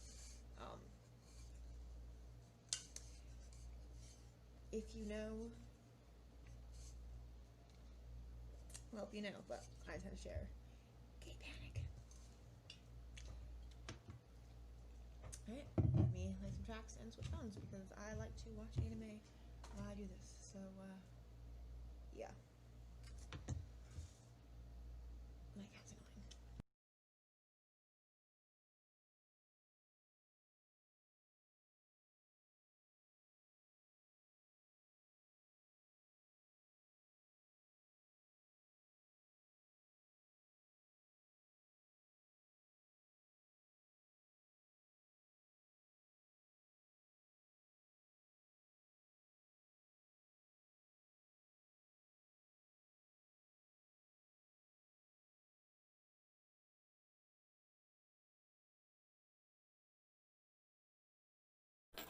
Okay, so I'm going to be going over how I seam up the wigs. This is an old one I got off the internet, and it's pretty simple. It's just, again, it's the mesh netting cap that I really don't like.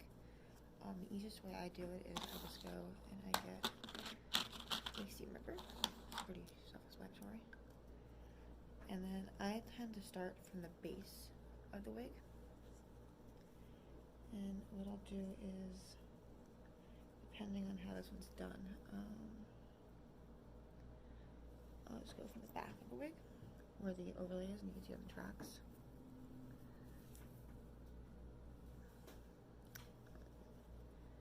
And then I'll just start.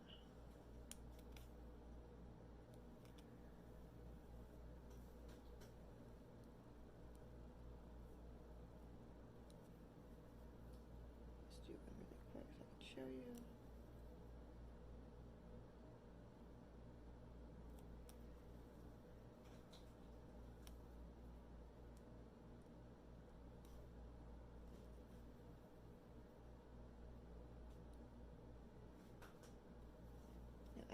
need to rig this one up today, but I'm doing it for the panel. This is probably going to be a Katarina wig later on, or I might even just do another Urza, because Urza has so many different hairstyles. She's almost as bad as Padme.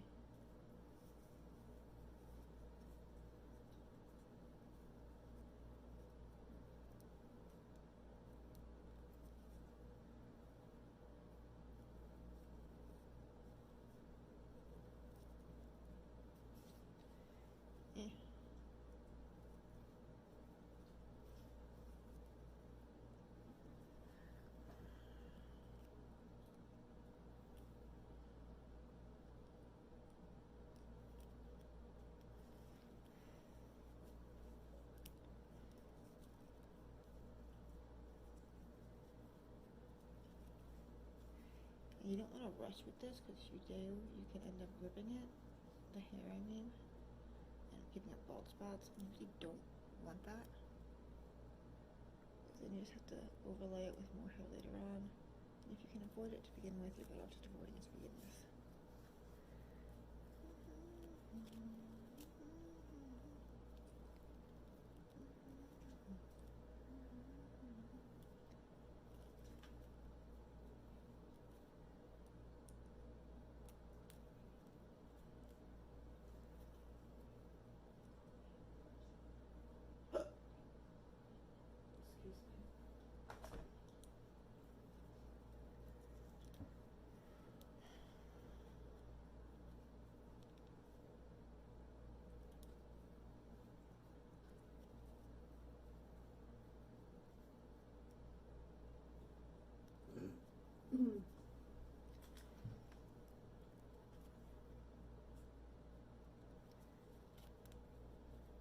And see how it's just breaking away here?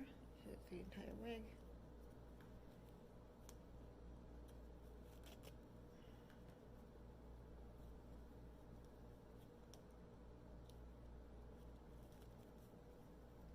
And then you just kind of collect it as it comes off.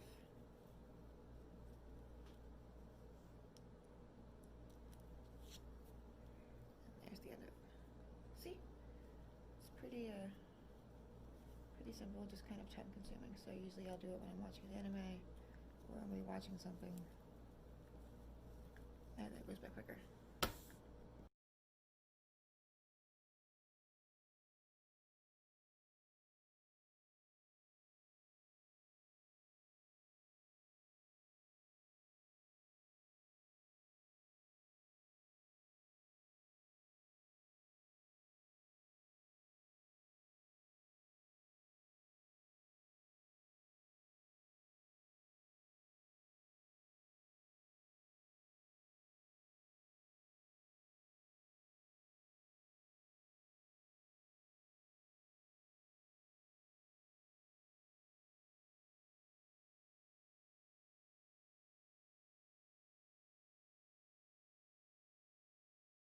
First off, I'd like to apologize. No one ever told me that when I make cosplay or get super focused, I look like a gremlin.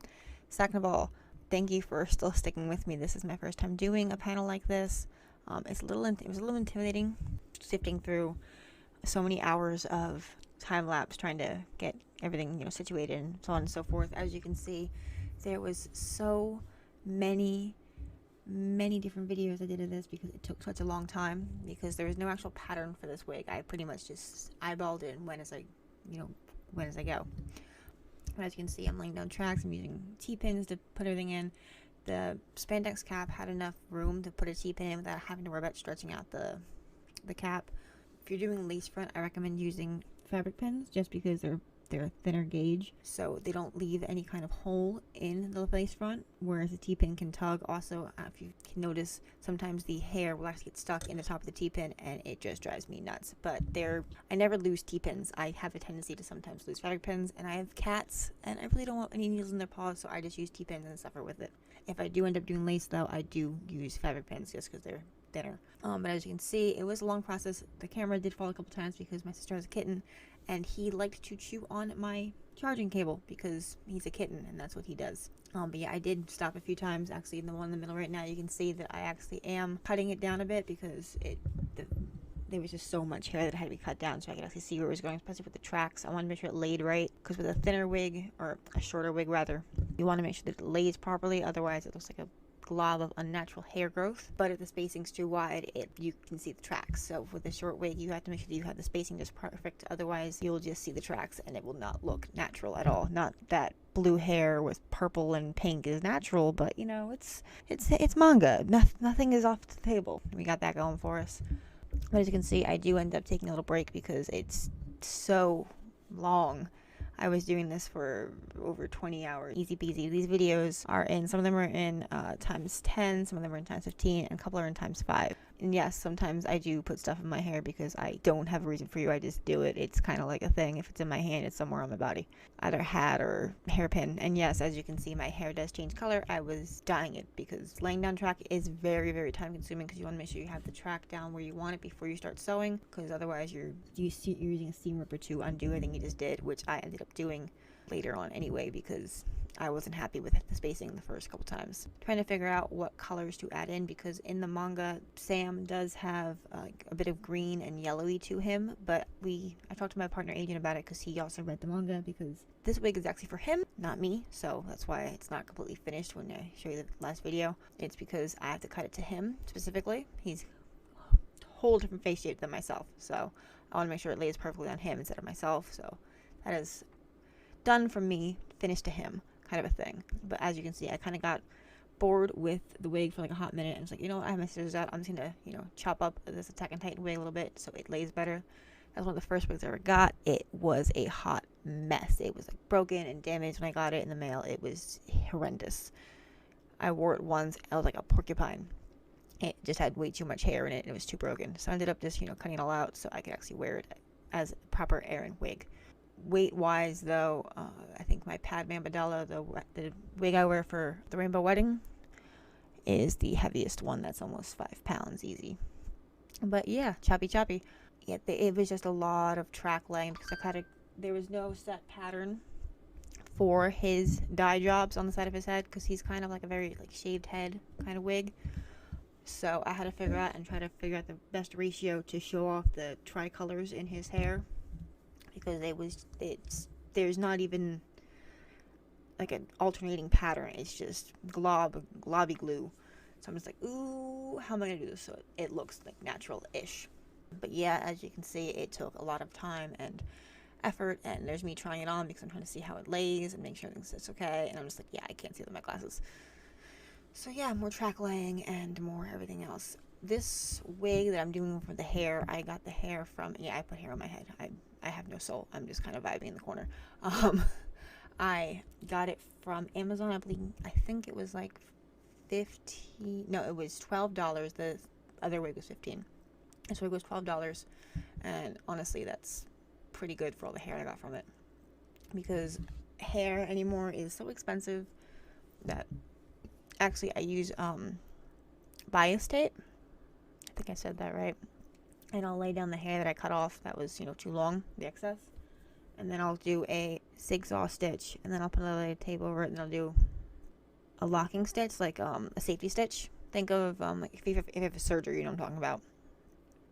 And then I'll just kind of comb that and get all the loose hair out, and that's how I reuse hair, because why would I waste it? It's expensive, and cosplay costs money, and I'd rather spend my money on material and fabric if I can avoid having to spend extra money on wig hair and that, because it does take a lot of money to do a lot of the wigs that yourself. It sometimes is cheaper just to buy a pre-made wig, but this one, for example, I could not find one this style, so I had to make it. Same with all the Padme wigs, and usually any kind of long hair wig I usually end up doing myself, because I don't like store-bought wigs, and lace fronts are so darn expensive that I just can't afford to do it myself. Or scratch that, reverse it, I can't afford to buy it, so I just do it myself. Sorry, long night. I think the longest wig I've done is, I can't think of her name right now, hold on, it's the girl from Zoe. It's like Zoe or Zoe from League of Legends. I haven't played League in so long. My friend Jake is like hardcore into it, so I did Ezra, Katarina, and I just did the hair for Zoe. and it's like a it's I put tinsel in it. I have never put tinsel in a wig in my life, but here I am putting tinsel in this wig that goes all the way down to my back. It's longer than Asuna's hair, for example. It's longer than Asuna's hair. It's just like, it pretty much goes down to her butt, and I'm just like, ugh, this is a lot of hair.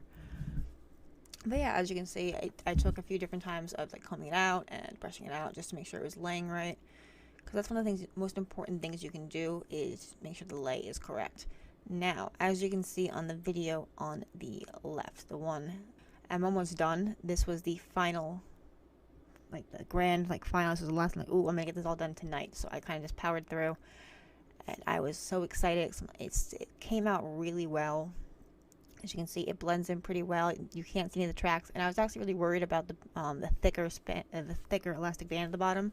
I was debating a few different ways to how to conceal that. Either one, I was going to take same thing with the tracks, and just kind of like track around the bottom of that band to try to hide that. But I think what I'm going to end up doing is just flipping it inside out and hiding it under it, because I think that's going to work out the best, especially because Adrian has longer hair. And then if I need to, I can just, we can spirit gum down the sideburns that we're going to have to put in there, because, you know, he's a man. And short shaved wigs are a pain in the butt, but they're a lot of fun to do, because you get to kind of be more creative with it, because there's no true set way to lay with those, which is a lot of fun, but also a lot more time consuming, because if I was going to do a hair with this that was just all blue, I would have been done in like a day. This took about 3, if not more days, because it was just alternating and switching it up and trying to make sure that it didn't have too much pink on one side, not enough pink on the other, and making sure the back had, you know, color in it as well. And then trying to actually I ended up double tracking. So I ended up using 2 different tracks at the same time to kind of give it like a layered look, more of a layered look, because it has to be a lot shorter than I left it off at, but I left it off a little bit longer so I can actually go back with Adrian and cut it more to his style, because he has a smaller head than me, and yeah, that's important to make sure that I get that just right, because otherwise I really don't want to have to come back and redo all this. So yeah, that's why it's actually also really important to make sure that when you do this, the head I used is actually to my size, which works out great for me, but it just means I have to alter it a little bit more for Adrian. But that's totally fine, you know. C'est la vie. But yeah, as you can see, I'm almost done. I ended up going through a lot of hair. Because of how I laid the tracks down, I ended up using a lot more hair than I thought I would, because I usually do like a finger length to separate my tracks. But this time I did like half that, so I ended up using double than what I normally use. As you can see, I'm super excited. I'm finally ending it off with a round closure. I ended up having to put it on first before I actually close it off all the way. I usually don't do that, which is why I ended up taking it off and redoing it. But as you can see, this is the final video. This is me actually finishing off the closure. It did take me quite a ways to do it, just for the sole fact that I was super particular with it, because you don't want to see the top of your hair, but on the off chance that you do see the top of my hair, I want to make sure that you cannot see my tracks. And yes, I have hair in my mouth. Do not judge me. It is 3 o'clock in the morning. I was very excited to be done, and this is a very long project. Longer than it usually takes me to do a normal wig, because of all the different colors and how much tighter I had the track set. And also because I was recording myself. I don't know why, but recording myself, it made it feel like it was even longer of a process. Probably because I am super self-conscious about how I look in these videos, because I look like a gremlin found something shiny and ran away to hide in the corner of the cave like my precious. But that's okay. Why? Because I had fun singing to myself in the corner while I made a wig that I'm going to wear, that Aiden's going to wear twice, and no one's going to know who he is, because that is the point of cosplay. You have fun, but no one knows who you are. But yeah, as you can see, I'm just adding a bit more purple to it, because I'm like, you know what, let me just add a little bit more to it. It's almost done. And I'm just like playing with clips now at this point. I'm just so excited to get this thing over with, because I am just ready for the day to be done. But as you can see, I have the clips holding on to the hair. I don't know why I'm pointing at my screen. I have the clips holding on to the closure, so it's out of the way, so I can lay the track around the closure to try to hide it better, because it was a round closure. It didn't really give me that much. It wasn't the best closure. It came with the wig. If I had my way, I would have done like a lace closure or like a full closure. But I don't like frontal closures for short wigs, just for the fact that it doesn't, I feel like, look right. But as you see, I finished. I am done. I don't know why I'm pinning my hair, but I'm just like, you know what? I'm done. I'm so excited. This is me. I'm done. I actually almost ran out of hair, and that's what I got kind of nervous about too at the one point, because I was like, you know what? I'm gonna run out of hair. Thank you so much for watching this video, and if you have any questions, comments, concerns, feel free to message me on Instagram, Facebook. I have a TikTok if you can find me on there. It's a little cringe, but you know, it's TikTok. Shoot me a message. I'll be more than happy to answer any of your questions. Thank you so much, and I hope you enjoy my panel. I'd also like to thank DerpyCon again for having me as a cosplay judge. It was amazing. I hope to do it again next year. And thank you for doing an online convention. It's a little unconventional, but during this crazy time, it brought a smile to my face knowing you guys are still doing it, because, you know, this means so much to me. And that was Bamela Cosplay, So You Want to Make a Wig. Oh, like, who knew so much went into making wigs? I mean, I guess that's maybe a new hobby or something to check out during this whole lockdown kind of sort of quarantine thing that's going on. Anyway, stick around for more DerpyCon online and stay tuned after these following messages, because, you know, messages. Get your DerpyCon online merchandise. Light up your night with this amazing DerpyCon Light Up Cup. Need that emergency cosplay sewing kit? DerpyCon has it. Need a con shirt? Why not get your DerpyCon 2018 shirt? If 2018 wasn't a good year, why not get a DerpyCon 2019 shirt?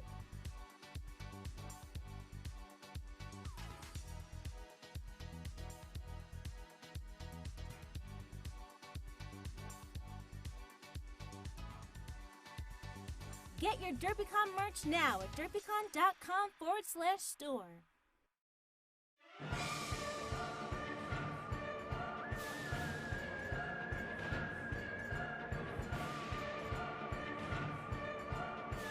Happy Halloween!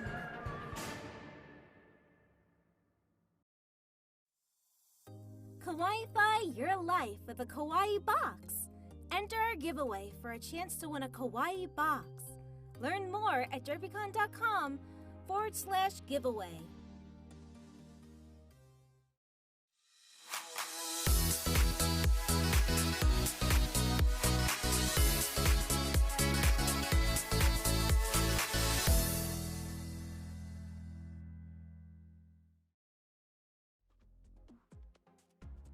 DerpyCon heads to New Brunswick, New Jersey next Halloween. Join us at the Hyatt Regency New Brunswick on October 29th through the 31st for DerpyCon 2021.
Welcome to beautiful New Brunswick, New Jersey, at the Hyatt Regency New Brunswick, the home of DerpyCon.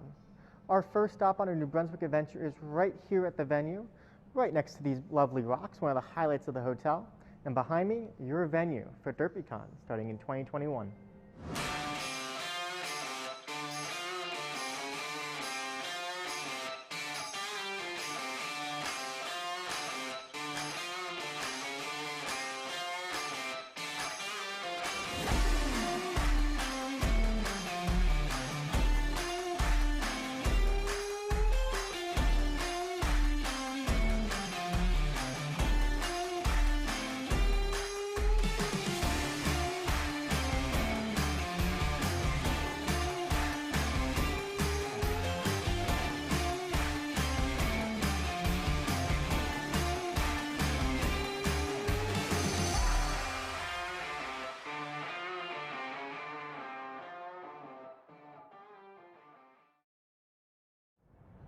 As we step outside the doors of the Hyatt Regency New Brunswick, we step into a wonderful world for cosplay pictures right behind me on the grassy knoll, and food. Food as far as the eye can see down historic George Street. Whatever you want, they'll have it there.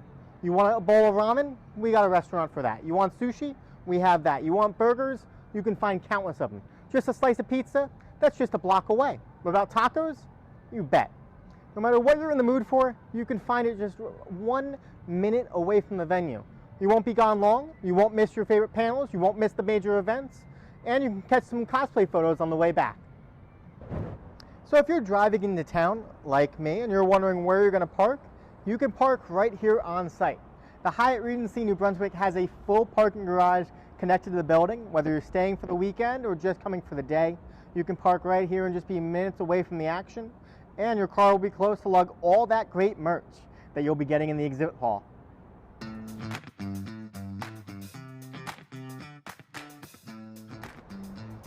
I feel like we're recording like the Wheel of Fortune videos of this is the prize you're going to win.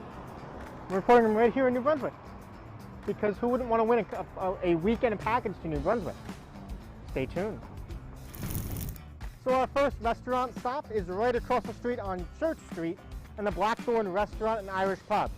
If you're looking for some Irish pub fare, burgers and brews, you know where to go, and you won't have to go far. And then right down Church Street, we'll have even more restaurants. We'll be walking down there, and we'll be seeing what kind of food and what kind of entertainment you can enjoy here in New Brunswick. I mean, right across the street, we've got the Christ Church. Please don't go there. Please do not take pictures in the cemetery. We beg you. No cosplay photos in the cemetery, even if we're on Halloween. We're going to be respectful. And maybe we'll have a cemetery in the bowling alley of the venue. Oh, you don't know about the bowling alley yet? Well, you'll have to come visit us, DerpyCon 2021. So if for some reason you can't park on site, don't worry, you won't have far to walk. Right behind me is the Church Street parking garage. That's about a 1.5 minute walk from the venue, so you won't be far. And it is in the heart of downtown New Brunswick. So once again, you'll be minutes from food. You can tell I'm hungry because all we're talking about is food on this tour, but that's one of the highlights of New Brunswick. And it's also next to one of the most entertaining places here. It's right by the Laugh Factory.